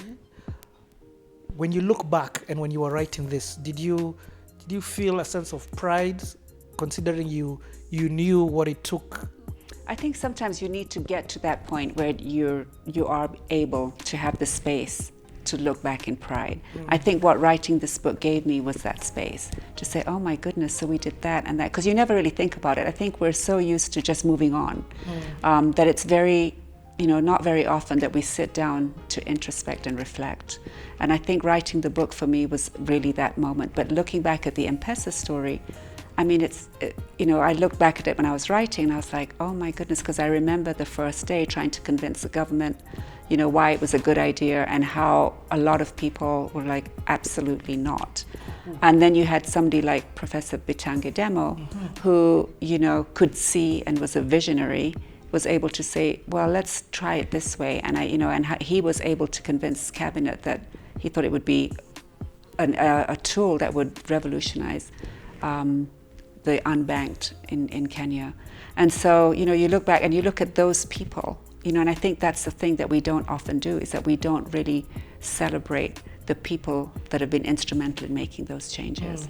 And I think both Bitange Demo and Mutahi Kagwe, who was the minister at that time, were able to see the vision. Mudavadi was also part of that? Musalia wasn't there during M-PESA. He was there when Safaricom started. And again, he was able to really break through many of the barriers that government had. Because don't forget, bureaucracy. And I think Michael was telling us about something that we didn't even know we needed. He was trying to set up something that we didn't even know we needed. So we had no idea what it was. But Michael did. And Musalia, to his credit, was able to break through some of the bureaucracy. I think some of the things that really frustrated Michael was committees. There would always be a government committee, and it was very frustrating for him. But it's government, and that's that. They have to follow certain procedures. One of the reasons why I love this Safaricom M-PESA narration from your perspective is that, and you keep saying this in the book, that PR is very from the viewer's perspective. It looks, oh man, she's written a book. Oh man, this is so glamorous. But when you hear about your role in this, the synergy between Michael Joseph and Safaricom and government, and the role that you played, Gina, I'm going to be honest and say that you played a very pivotal role in ensuring that Safaricom has gotten also to where it is. And also we really wanted it to be a Kenyan brand. I think that was for me, as soon as I'd met Michael, was very much a thought, well, wow, we want it to be a brand that Kenya owns, because don't forget, I joined Barclays when it wasn't Barclays Bank of Kenya. And so the whole idea of Kenyanizing it and making it a Kenyan brand, making ads that would connect, because before you'd get your ads sent from the UK and be like, okay, they've got nothing to do with the market that we have here. So for me, that whole journey I'd been through at Barclays was very much a journey of, well, we're not going to be doing this as an international brand. We want to be doing this as a Kenyan brand, a brand that Kenyans own and love. And I think Safaricom have achieved that. Obviously, M-PESA has been like a game changer, not just in Kenya, but they're now opening in other countries on the continent. And I have regular discussions with Sitoyo, who runs M-PESA now, and it's really fascinating the plans that they have for the continent. So for me, it's really it's an African brand. It's not even a Kenyan brand anymore. And everywhere you go, every conference you go to, there's the Safaricom stories, there's the M-PESA story, and there's a real sense of pride that I have when I hear that. I mean, I think I talked about it in the book about the state visit to Nigeria, and how the markets are so chaotic and and of course, we're all quite smug because, we just transact via M-PESA.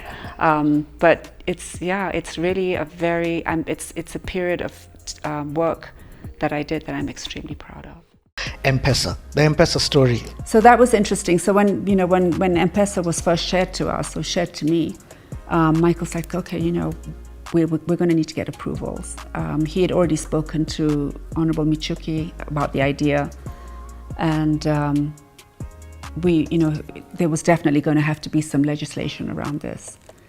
But it was going to take a while, and we didn't have time. So what we decided to do was, we'll just do it. We'll seek forgiveness later.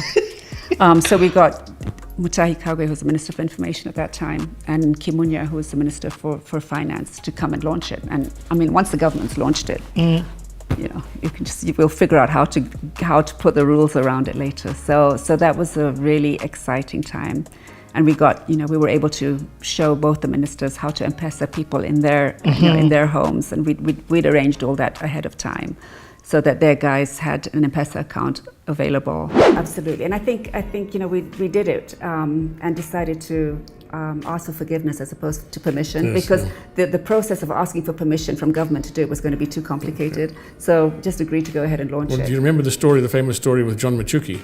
Do you remember that story? Okay, so when we were successful with M-PESA, in about 2008, it was obviously starting to take, and the banks were starting to get really worried. Oh, that's right. And the banks got really worried, and they formed a subcommittee of the banks to try to stop M-PESA. And so they started to ask questions in Parliament. And one day they cornered Minister Michuki. I don't know if you remember. You remember John? Yeah. Really nice man. Yeah, nice man. Very special guy. They cornered him and they said, this M-PESA thing, what do you think about it? And he didn't know anything about it. So he said, I will investigate it and it will not end well. And I saw it in the news Yeah, I the night remember. before. And the next morning I went to his office, and he was one of those ministers that went to work early in Really the morning. early, like 6 o'clock in the morning. he was in there. So I thought I would be there before him. I was there at 6:30 and he was already there. Yep. Anyway, he saw me and he said, come in. And we knew each other because he was my minister before. That's right. And anyway, and he said to me, Michael, what's this M-PESA thing? Show me.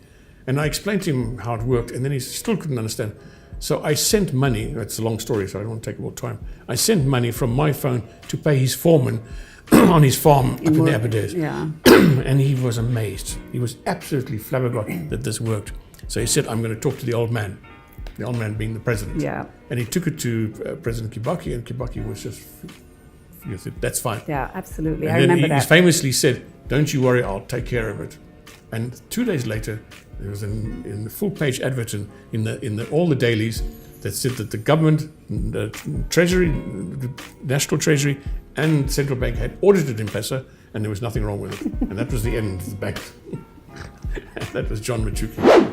It was very cool, and I mean, seeing how M-PESA's gone on to become part of everyday life for Kenyans, and it also brought me back to my days of, when we were worried about the unbanked, and now and suddenly it's come full circle. Such touch points with your story. Yeah, so it's come full circle where everybody now has access to money on their phone. I mean, it's wonderful. Absolutely wonderful. Did you think at the time after M-PESA did you guys understand the magnitude of the innovation of M-PESA? I don't think anybody did. I don't think anybody realized that it would just become such a big part of the fabric of society. I don't think Michael did. Yeah. But it's amazing. And now that, Safaricom are going into Ethiopia, I mean, that for me was such a trigger when I read that, because I wanted to be there. I want to be, I want to be like, oh my God, I want to be part of that journey. Yep. Just the way, because I mean, you can never not be proud of brands that you've been part of the journey. I mean, there's not a time when I'm not proud of Safaricom. I'm just I feel it's so much part of me. Yep. I feel such ownership over their journey, that I want to be part of their story. Was the first Safaricom the better option? Was that the first? Yeah. And are those things that you're involved in? Yes, there was a better option. Then there was also the Michael, when he called Kenyans have peculiar calling habits, Yep. And then there was a time when Michael decided to because of the patience that customers had and the network kept going down, he decided one day to give everybody 100 shillings. And the system screwed it, and everybody got 400 shillings. And so, so there was a lot of, Michael, why the hell did you do this? So it was a very interactive relationship. There's a memorable event that I gloss over it sometimes, but when people say, did you make some mistakes? There was one very big mistake I made, and probably I should have taken better advice. But what I did was, when we got some money, eventually, we got a bond offer, and then we were able to put a switch in, and we didn't have any more congestion. So I decided to reward Kenyans for their loyalty to us. So I secretly decided to add 100 shillings to everybody's account to reward them for their loyalty. You remember this occasion? I remember it, because we had told you. You shared it, and we'd said, no, Michael, that's not a good idea. That's not the right thing to do, but I went ahead and did it. But I did it in secret because I wanted to surprise everybody. So the advert only went in the next morning to say, thank you, Kenyans, for your Safaricom. Thank you. You've got 100 shillings extra credit, or 200 shillings. No, 200 shillings. 200, yeah. 200 shillings to spend. But I did it in secret, and I shouldn't have done it in secret. So what actually happened was, at that time we had a very dodgy switch, and the guy was in Dubai who put 200 shillings onto everybody's account. But halfway through, or 1/3 of the way through through the process, the line dropped, because remember we still had satellite connections. That's and right. the line dropped. So he started again, but instead of starting from where he stopped, he started from the beginning again. So now people got 400 shillings credit, and then it happened again. It happened 4 times, and then suddenly in the middle of the night, somebody sitting in a bar somewhere dialed 141. And suddenly had 800 shillings worth of credit. Yeah. And he thought, the word spread, that if you dial 141, you get so much credit on your phone, because it just mysteriously appeared. So the word spread throughout Kenya, overnight, very, in the middle very of the fast. night. People were calling up in the middle of the night. 3 o'clock in the morning. 3 o'clock in the morning. Yeah. I remember John Ngumi telling me he got a call at 2 o'clock. Top up, dial 141, dial 1, you get credit. So they called me at about 4 or 5 o'clock in the morning, And I rushed to the office and said, what's going on? We thought that there was lots of rain. I thought there was a flood somewhere, but it took us an hour to figure this out. So then when I figured this out, remember now we were a small company, just got a loan, just got financially stable, and then I decided to reverse it because then I had 800,000 customers, 1.6 million customers. I had to reverse it. So then it started coming down. And by 8 o'clock in the morning. And then everybody realized that the money was coming down. So now people try to spend the money. The network was jammed for a whole 5 days. Oh, it was awful. It was awful. I made a mistake by not telling people in advance. Yeah. And I had to go on TV. Yeah. And then that's when I said you need a PR company because then you're in deep trouble. Yeah. Now you need to go and explain what the hell you did. And you had to stand up front and say, look, I made a mistake. This is what I did. They didn't believe me because the explanation sounded so way out there. But that was what happened. Yeah, I remember that. I remember being really upset with you. Like, Michael, why didn't you share But this? the other side of it, I don't want to take over your interview, but the other side of Gina and her advice to me was, one thing Safaricom for now is it's a very CSR-oriented company. We are involved in every part of Kenya, in everything people do. And the decision that we made at the time was, instead of doing the easy thing, was to cut a check for 200,000 shillings or 300,000 shillings and go to 5 children's homes, and preferably on a tar road, and then give the check, get your picture in the newspaper. We decided to do it with great difficulty. Of course, Gina all sorts of upset because we then cut hundreds of little checks and we went and gave them away to all sorts of people across the country, opening up chicken houses, donating a cow. I even have a picture of me with a ribbon on a cow, And the medical camps. Medical camps, dormitories, Yeah, even all sorts of things. in Nanyuki, in the children's home in Nanyuki. So we did a lot of little things, which meant that Safaricom was everywhere. So 2017, as Philip inaendelea na mambo yake, I get a phone call from a lady pale Game Changer, anaitwa Irene. Kuna agency inaitwa Game Changer, inaitwa Irene. Anaitwa Irene. Irene tells me, sasa Abel, there's something we're doing for a client na tulikuwa tunataka services zako. Are you available for a meeting? Yes. Sawa. So I go there, we meet, ananisho. So there's something Safaricom is doing called Safaricom Blaze. Na wana need mtu wako kwa industry amefanya mambo. At least I encourage vijana. We teach those guys a few things about business. Hata wasikie fiti. Yeah. Is it something you're willing to do? I'm like, of course. Mimi anything to do with the youth. I'm inside. Niko ndani. So naambia sawa. Tuko ndani. We start I think in October of 2017. First gig, Meru. So what are you doing now for this gig? So for Safaricom, wali come up na vitu tulikuwa tunaita pods. There was a total of I think 7 pods. So each pod represented an industry. So there's the film pod.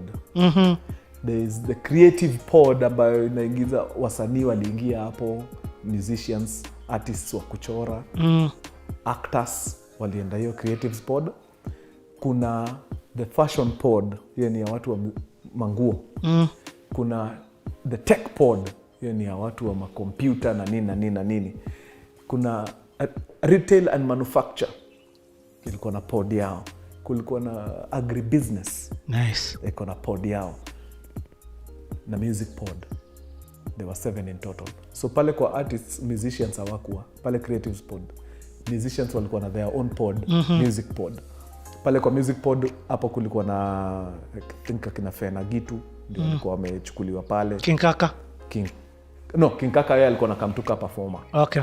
But the actual mentoring ilikuwa Fena Gitu was there. I can't remember the very first one nani alikuwa, but I remember Fena kwa music pod. Hii creatives pod Kate Actress alikuwa hapo. Nice. Kuna boy anaitwa Graph Matwana, yeye ni calligraphy artist, anachoraga matatu. Alikuwa hapo. Mimi film pod tulikuwa mimi na Enosolik na Tosh Gitonga. Oh, nice. Agribusiness kuna boy anaitwa Caleb Karoga, very very talented farmer. Yeah, so walikuwa wameget wamekita mizizi kwa those different industries. So wameleta kumenta watu iko hizo pod. So how the thing was organized ilikuwa mkiingia huko mnafanya auditions day 1. Hizo auditions wasona kama una pitch business ideas kwenu. You pick the best 50 business ideas. Film pod manze, film huku nje hakuna. So everyone who came to pitch alikam. Ingia. Pod yangu nilikuwa najipata niko na watu 14. 18 film huko nje si bila. Line ya music. Music. Inakaa ile line ya ROG, double M matatu. So ukisha audition now say the 50, the best 50 mnawapeleka sasa ka course, ka crash course ya 2 days. Mnafundisha tu basics za entrepreneurship in your craft. So entrepreneurship in film, entrepreneurship in music, in your craft. Mnapiga hiyo for 2 days. Nice. Then on the last day, which is the 4th day, mega concert. Sasa hapo ndio kina King Kaka walikuwa wanakam. Yeah. Calligraph Jones. Sangine wangeleta mtu kutoka nje, iko time waleta Harmonize. Yeah. Nice. So right before the music performances in the afternoon, the mid-morning session ilikuwa sasa ni a few of us wenye tuko na gift of gab na tuko na run to industry hapa na pale, tunasimama kwa stage, tuna inspire wase. Kenda kwa YouTube tu type mtu wa Blaze utaona nikiongelesha vijana. So asubuhi sasa hii concert ilikuwa open to everyone anakaa hii concert. So in the morning everyone goes to those different pods, inakuwa nika showground. You can tembelea different stands. So here people come and tembelea different pods. Unaweza toka music kuingia hapa agribusiness uangalie nini. So that was done morning to saa 4, saa 5 to saa lunchtime. Ni hiyo sasa mentorship pale on stage unaongelesha vijana. Then after music we rap. Thank you Meru, you've been real. Tuonane Mombasa. I like it. Next one. On to the next one. So we did that for 5, 6, 7 regions. Yeah. That is so cool. Best thing na mi hiyo ndo kitu mi upenda. Me I'm comfortable there when I'm speaking to young guys. It's like me and you have lived some very similar lives. Aki. For Safaricom Live. Yes. Niko na Safaricom Live. Yes. I did that for the Okay. Yeah. So what I was saying is I did the similar thing. The first time Niko na Safaricom Live. No, I think the third one. Yeah. I would go, but me I would be music pod. So me and a guy called Gideon Kimanzi would go to university to set up, to do auditions. Nice. We record, and then in the evenings zile wasanii wanakam. Yes. Tunawarusha our if we even record for them a song, and then the guys who we've mentored here for one day. Yes. Tunawatupa huko. And that thing I found it very impactful. Because it's beyond just unakuja tu sing music or to watch a concert. Yes. Now imagine wase wa film, even if they are 14. You're 14, those are 14 that would have never had this chance. Oh, correct. Guy, sasa watu wa Meru tungewafikia lini? Hebu imagine. Enye hapo Safaricom did something. Our say 14, yani unaweza tell walisikia tu opportunity wakakam juu. They knew hakuna siku watu watatoka Nairobi wakuje Meru kufanya hii kitu. Hey, that was something. You've got a heart for the youth, eh? Sana. And me, that's why I have a problem with politicians and watu wanadanganya watoto hapa nje. Juu mazee umse life yake ndio inaanza. Mbona unataka kumpoteza saa hii? Poteza watu wako 60 wewe. Washaishi maisha yao wamemaliza. It's true. Poteza, leave these kids alone mazee. And then even with the third group of people, I'm beginning to have a problem with the influencers. Yes. Because even them, they're lying. That's why I love your story. Yeah. Huku, and you're giving it raw. Unasema, but mi nilingia debt kwa sababu sikujua hii kitu ya business. Mi nilingia hii kitu, ni nilifanya mistake hapa. I was a D student. Maze. CA, but then look, I'm still pushing. You're teaching people the true way to achieve success. Exactly. See microwave. See shortcuts, maze. Na si ati unachukua selfie na gari ya msee unaandika God is good. Keep praying. Maze tunajiekea yes, God is good, lakini you are talking about being in a matatu. Very few people who are interviewing this I mean, not very few people. The people who are interviewing CTA have done over 40 interviews. Yes. Hapa na G-plug. But there I'm trying to make people hear genuine, true stories. True. Juu vitu tunaonyeshwa hapa nje. Lies. Mimi nilisikia ati kuna watu wasanii wanaamkaga asubuhi wanaenda kwa airport kupiga selfie alafu wanarudi home. Bro, ilikuwa Costo 2 weeks ago. Yeah. Gwani yako mimi nimeenda retreat ku plan mavitu. Yeah. So when I'm there, I'm having lunch. Naona wavijana wanaingia. They go to the pool. Yeah. Wawengi the swimming pool. Wameclad. I'm like, hey, so they stood out. Yeah. Guys are just taking photos. Wako tu picha. I take photos. Yeah. An hour later they are gone. Bas. Sasa ile mtandao inaenda kuwaka moto hivi.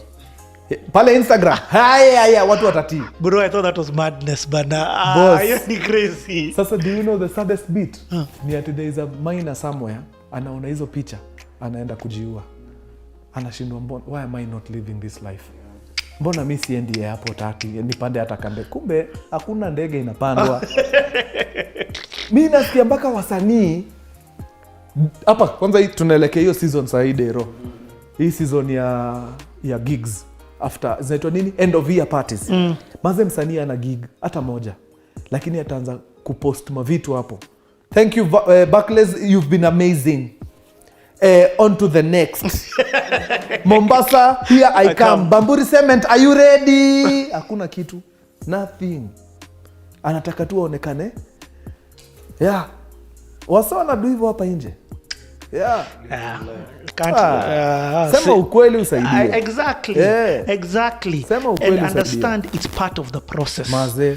You get? Yeah. Kushika mats, kukua bila gari, kukua na feet, Maze. kukua na whatever it is, kulipa Yes. rent. All of these things are just part of the process. Being broke.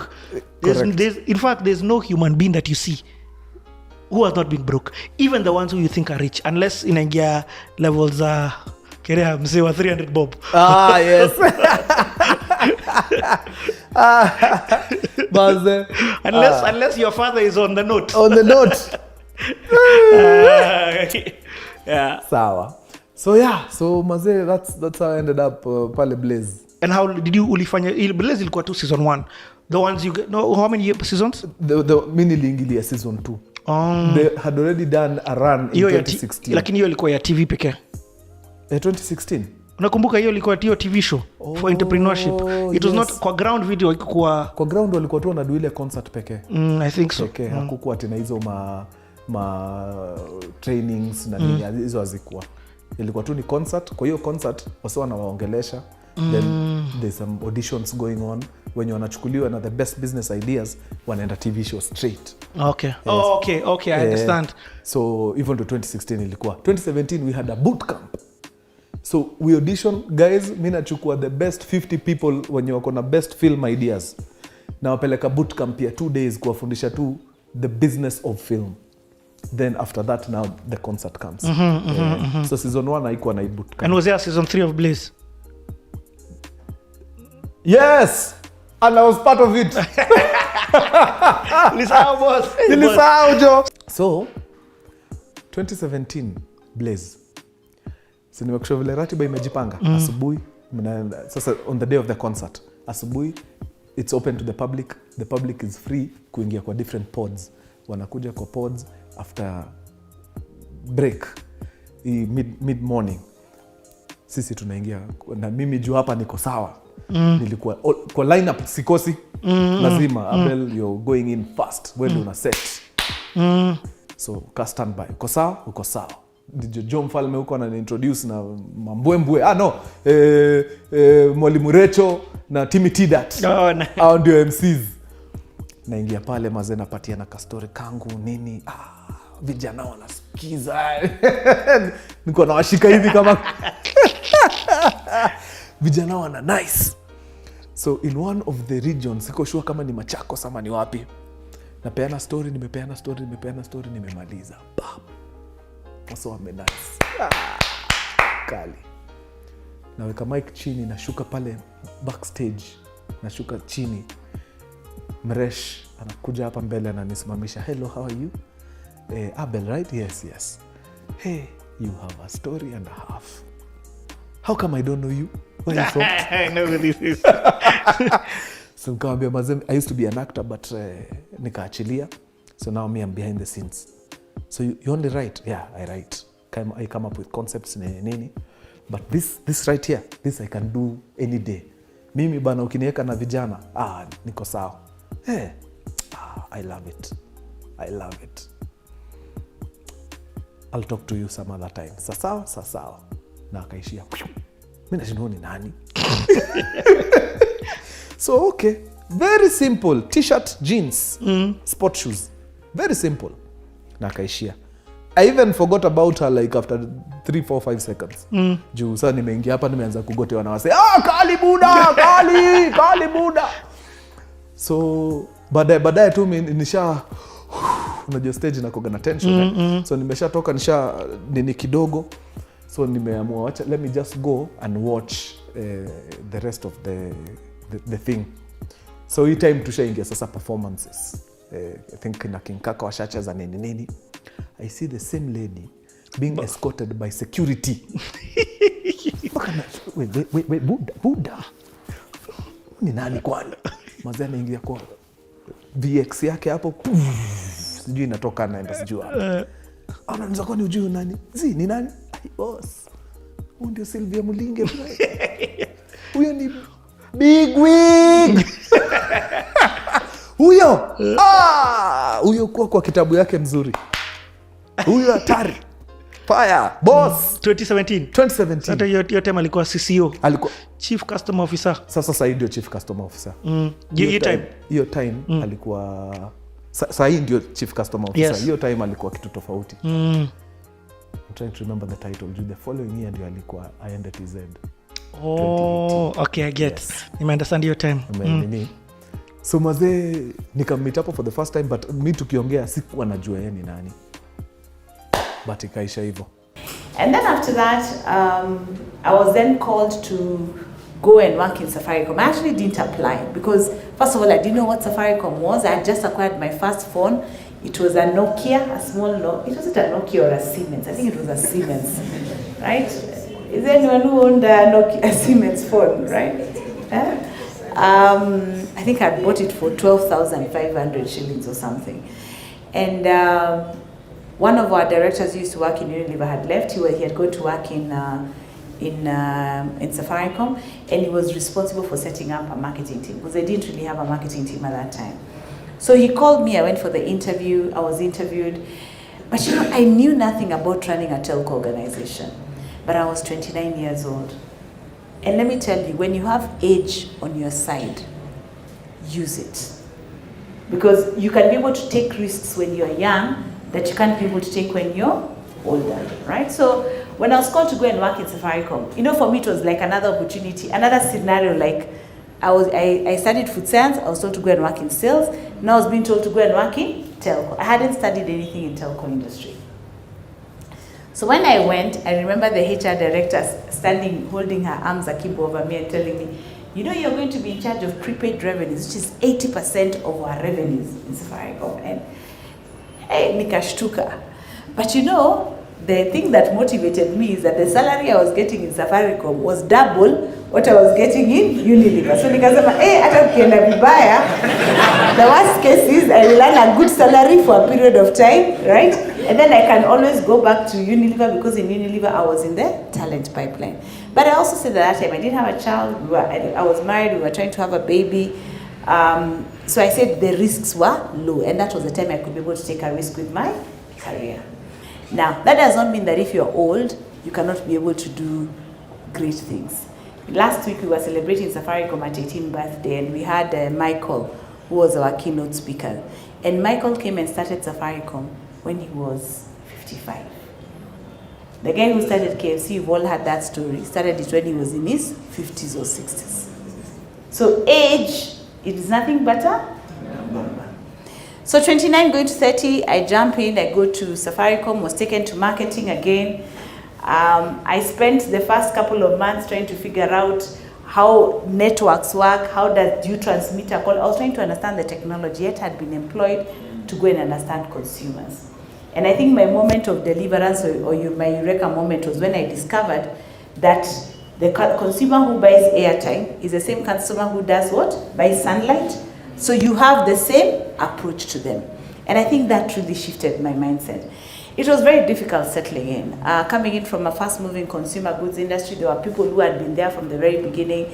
I remember there's a friend of mine who used to bully me and telling me that kuuza telecoms, kuuza airtime sio kama kuuza omo. Kwa hivyo situletee hapo ujuaji. But I learned how to, because I had a vision of what was bigger than me. I figured out I could be able to apply myself and learn everything that I needed to learn on the job. I never went to school to study telecom. I never went to school to study sales and marketing. Everything I learned on the job. Ngoja niulize in that season. And this one I want us to just talk about this if you're okay with it. Safaricom. Because Njugush ukaingia, Safaricom ukaingia. You get what I mean? Yeah. I think jitambulishe. Yeah. Zimekuwa vitu moba. Yeah. MC gigs. Na online. Mi hata nafikirianga kwangu niandike nini. Even TV adverts. Nilikuwa nafikiria hapo kwangu niweke bana ya Safaricom. Juu manze kama sio hao sidhani ningewahi nini. And also so no, for real you even I think Safaricom live ulikuwa huko si ni kweli ilikuwa inaitwa Tuweza live. Tuweza live, yes. I think for me it's because I always endeavor in giving everyone value, but I think for them I have a special place in my heart for them because they believed in me when no one else did.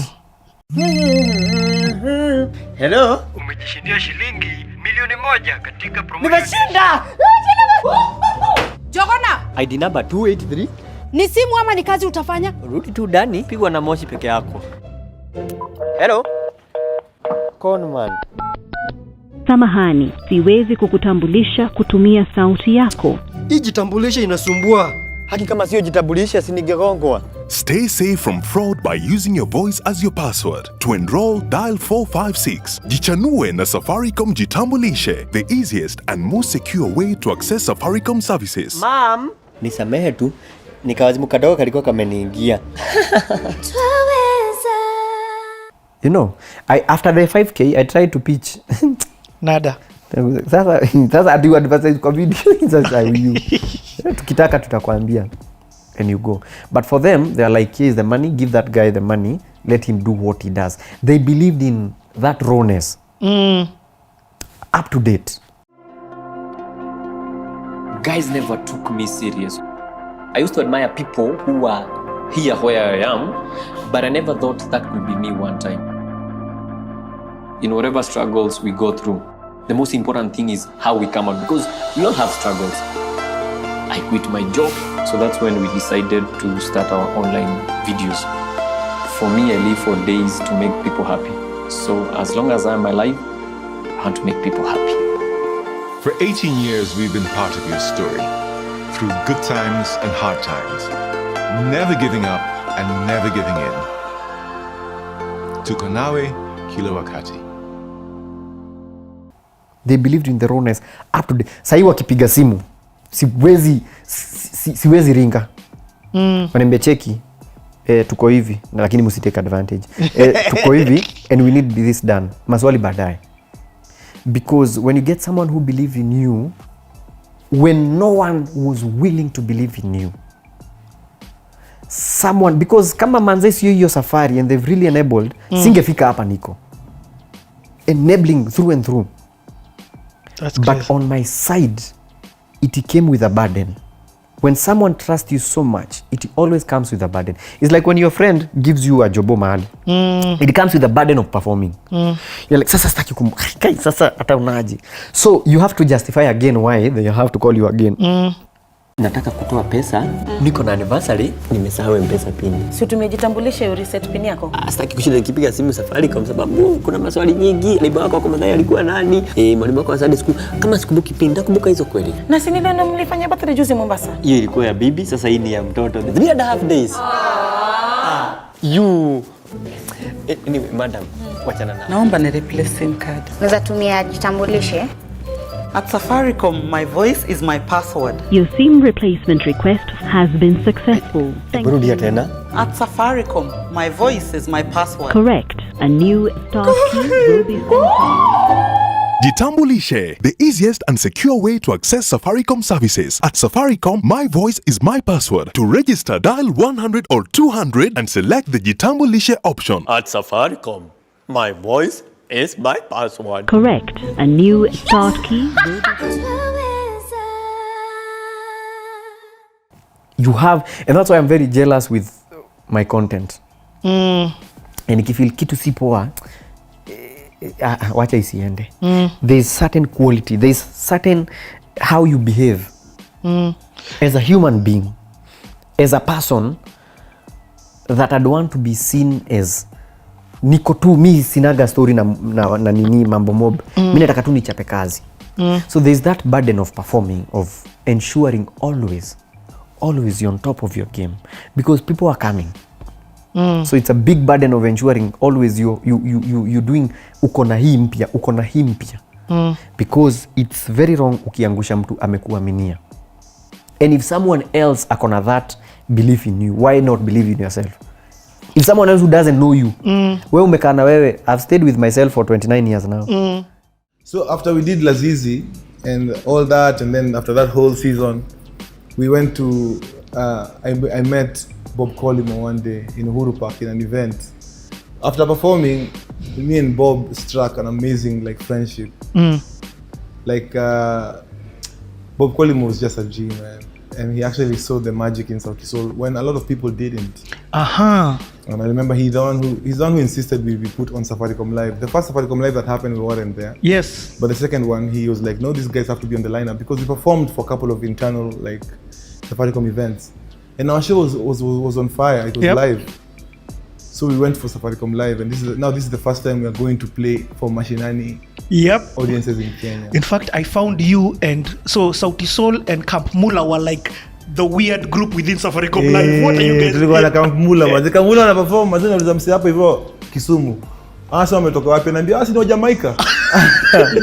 Imagine Camp Mula alikuwa anakaa ni watu wa majuu mazee. So you guys were big in, I love what you're talking about. Big in Nairobi. And then we done some campus tours. So we thought in our heads that we were so big. And then we did Safaricom Live. And we went to the people. And we knew we were nothing. Soma.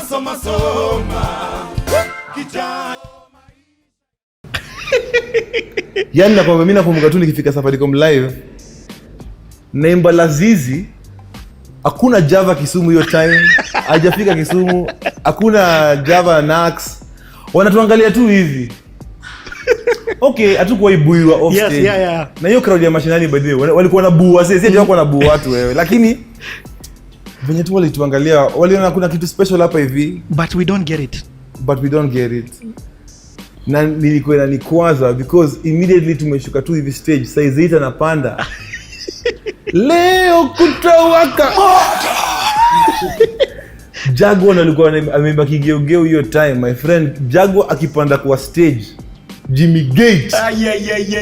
Furi and everything else. Huratete. Yani kulikuwa na after time gospel ilikuwa na wave nyingine. Daddy Owen alikuwa anakuja tu for one appearance. Ana shut it down.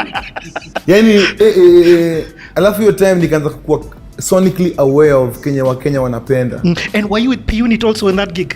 Okay. For the next year. Okay, sir. Nikaanza kuelewa what Kenyans like sonically. I love this. Because you can stay playing this acoustic stuff of yours, or you can integrate it into what people like and make pop music that is also very musical.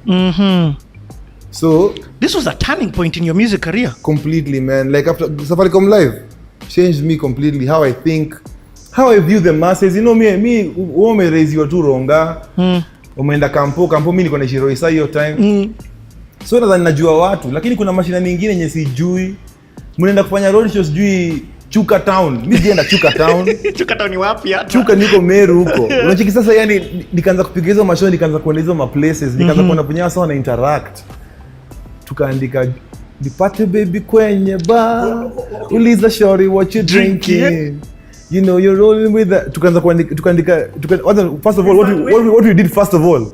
We just left after Safaricom Live. We took Safaricom Live, tukaenda straight kwa RK. And my son loved it.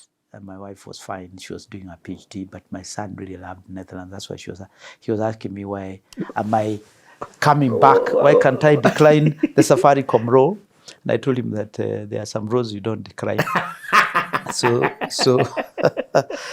but I think it was when now the kind of headhunting, and I eventually worked through the headhunter to get the Safaricom role, an interview, and Okay, hey, yeah, when you got a phone call, yes, or an email or whatever communication, I know this one probably came as a vocal, Yes, voice yes, call, yes. like, and it was telling you are being considered for the Safaricom role as CEO. What did you think? So let me be a bit more kind of what's called practical. Okay. You know, these roles don't just show up. Yes. Okay. So first, the headhunter will come to you and say, "There's a role that I'm looking at that I think could be of interest to you." And this is a headhunter who knew me. I mean, generally, headhunters will not come for those types of roles if they don't know the candidate. Yes. But knew me for different reasons, and also knew me because I was running businesses that he had been involved in, that kind of thing. And so now you start the process. These processes don't take a month; they take a long time. So it isn't one of those. Oh yeah, you are now called. And yeah, of course. And then there are some markers that tell you whether you're on the right track. Like coming to see the board, all that stuff. So the board interview happens, but also physically coming to see the board. But how do you feel when you first hear this? Are you... So eventually when it lands that now you have the role, of course, you now know that it's no longer theory now. It's now, and frankly, if you ask me, given the types of roles that I have had been involved in, if I was to come back, otherwise I would have gone to probably another Diageo role. If I was to come back, probably Safaricom would have been one of the very few roles that I would have come to. Given the level that you're driven yeah, to. given the level that I was already operating in. But still, Safaricom is a special business and a special company that, regardless of whether you've gone through the interviews, once you get the role, now you realize, although probably you realize now. In fact, I remember telling the headhunter, now I just go and I'll drive myself and all these things. Telling me, just drive yourself as much as you want in Europe because you are likely your driving yourself will end at the airport. And actually you know, and I remember my wife telling me, you need to sort out your social media. And I tell this to them, sometimes she doesn't like it, but I'll tell it on this one. I never tell it externally, I tell it in private, but I'll tell it. She told me, because I'm always on LinkedIn, I was on Facebook, I was on all these things. She told me, you need to deal with this thing. When this thing is announced, you'll have a problem. And I was wondering, why is my wife disturbing me about this stuff? You know, the way sometimes men are stubborn. Yeah. So then one time I was traveling from Germany, and I was coming from visiting the market, and I was sitting, and I think our flight was delayed. And I said, Peter, let's stop being stubborn. Just deal with this thing that you are being told. That's why I told you, spouses can advise you. So I took myself out of that, made them either private or actually there are some I exited. So on the day that I was announced, and it was the headline, and I think I remember the headline was Starehe Boy becomes CEO of Safaricom. You know, there's this strip that happened at the top here. So the headline is there. And of course, there's a picture. The strip up here, the picture that was there was my wife's picture for her 40th birthday, which was many years ago in Ghana. And me, I was nowhere. I was not in any social media. I went to her and I laughed at her.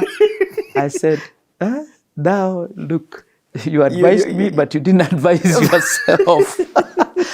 Up to now, I still make fun of her. But that was very good advice because it allowed the papers to focus on not stuff they will find, yes, but actually that they are focusing on me as a person. You get what I mean? And actually, luckily, the picture they took was fantastic picture. One of her best. So she said, at least they have gotten a good picture. You know, so it was. Did you understand the magnitude of the company? Listen. You were continental in Europe. Yeah, I was in Nigeria. Yes, you were in Nigeria. You are, but the way you've said Safaricom is a special company, and maybe I'm biased because I'm in Kenya. Maybe I see it very differently. The magnitude and the size and the impact of the company. Did you feel that way? So I knew this was a big appointment. But if you think about the dimensions of transition that I've always talked about, I was coming back to home country. That's a transition because you are bringing family back home. It's not easy. First of all, you need to live somewhere, all these things. Your son, our son was going to come to school. I never had school in Kenya, really. Second, I had been CEO for long, so that was not a transition from a role standpoint. But I was going to be CEO of a company that is very public and very visible and very large.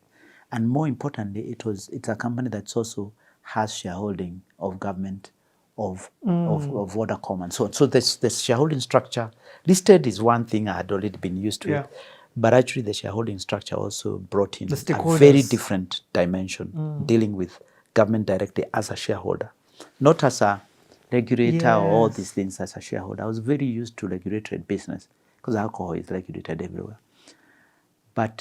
And then the third thing is that socially, Safaricom is present and M-PESA is present, impact-wise, foundation and all that stuff. So I kind of knew, but you still never realized, just based on my LinkedIn, the numbers that went in there, I can't even, and I never had that kind of number, but they were just kind of looking, where does this, almost like it's not available socially anywhere. And then luckily because I had been away for a while, they had kept the professional side of relationship, but the media didn't actually.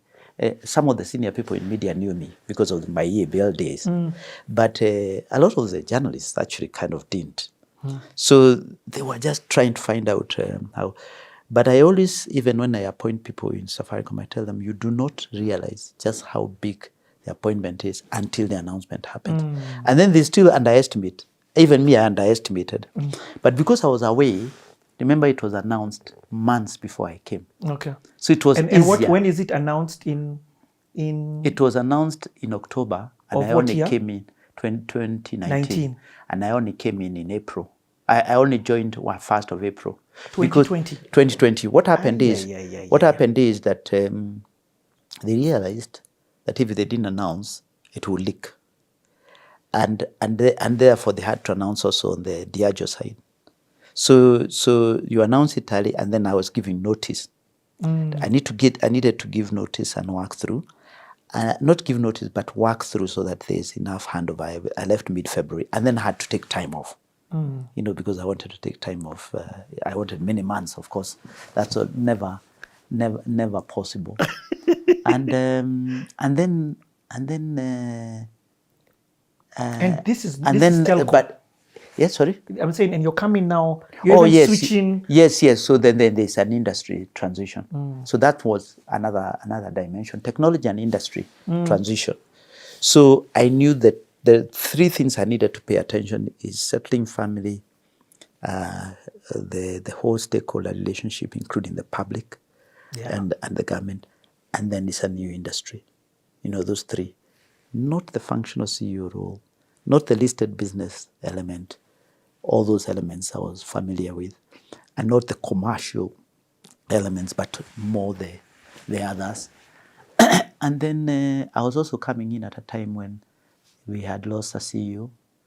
Michael Joseph was acting. So there's a lot of dynamics. And then eventually when I showed up, COVID had been declared. I went to Asia during transition, I went to Asia to take a break. Then I went to climb Kilimanjaro. Then I came back. When I was coming down, my wife sent me a text and told me the country is about to be locked down. Actually, they have announced they closed the airports on Thursday. Luckily, we had come back from from climbing on Monday. So the guys came to pick me up at the and we came by road because I didn't want to risk coming through the airport. And then you can imagine the headline that new CEO quarantined. to not have been a very good headline, but so we came by road, and then you get those home quarantine, isn't it? In any case, everyone was at home, Yes. so there was no implication. So you get the paperwork at the airport. I mean, at the border, and then we drove to home, and then worked. I had not seen my team.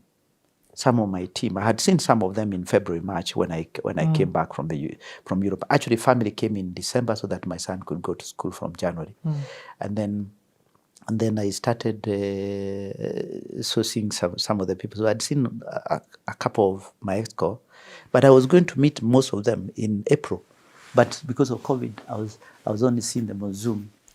So it was a transition with the team. People are not used. They're used to speaking in the room, in the corridor. But the advantage with crisis, crisis is not great, but one big advantage, and I've always learned, it brings people together.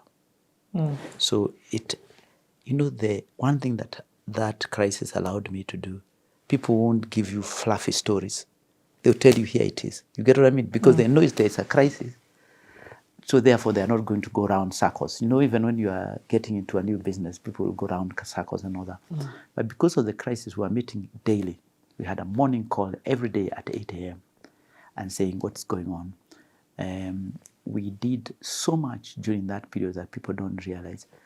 We supported the ministry with a care center. All the people who are calling to talk to individuals about the COVID was managed by us, and then we would be routed to a ministry's group of doctors. So we are the ones who manage that whole piece with the Ministry of Health. The country didn't realize, but we did that. The second thing is we were involved with all these masks buying and distribution. Remember, the third thing is we had zero rating of transactions for M-PESA for almost 9 months. Yeah. And then one of the other things we realized is people are at home, they want connectivity. So we upgraded our network during 2020. We had about 50% coverage of 4G at the beginning of 2020. By the end of the year, we had more than 90%. So the actual physical construction and actually upgrade of the network happened during COVID. So, when you said, what can you do in a crisis? Actually, that crisis galvanized the things that we could do, and we did them at half the speed. I mean, half the time that we would take previously. And also the other thing is we took advantage of the fact that the organization is very strong. You realize how important it is to have strong organizations during crisis because they show up for the country.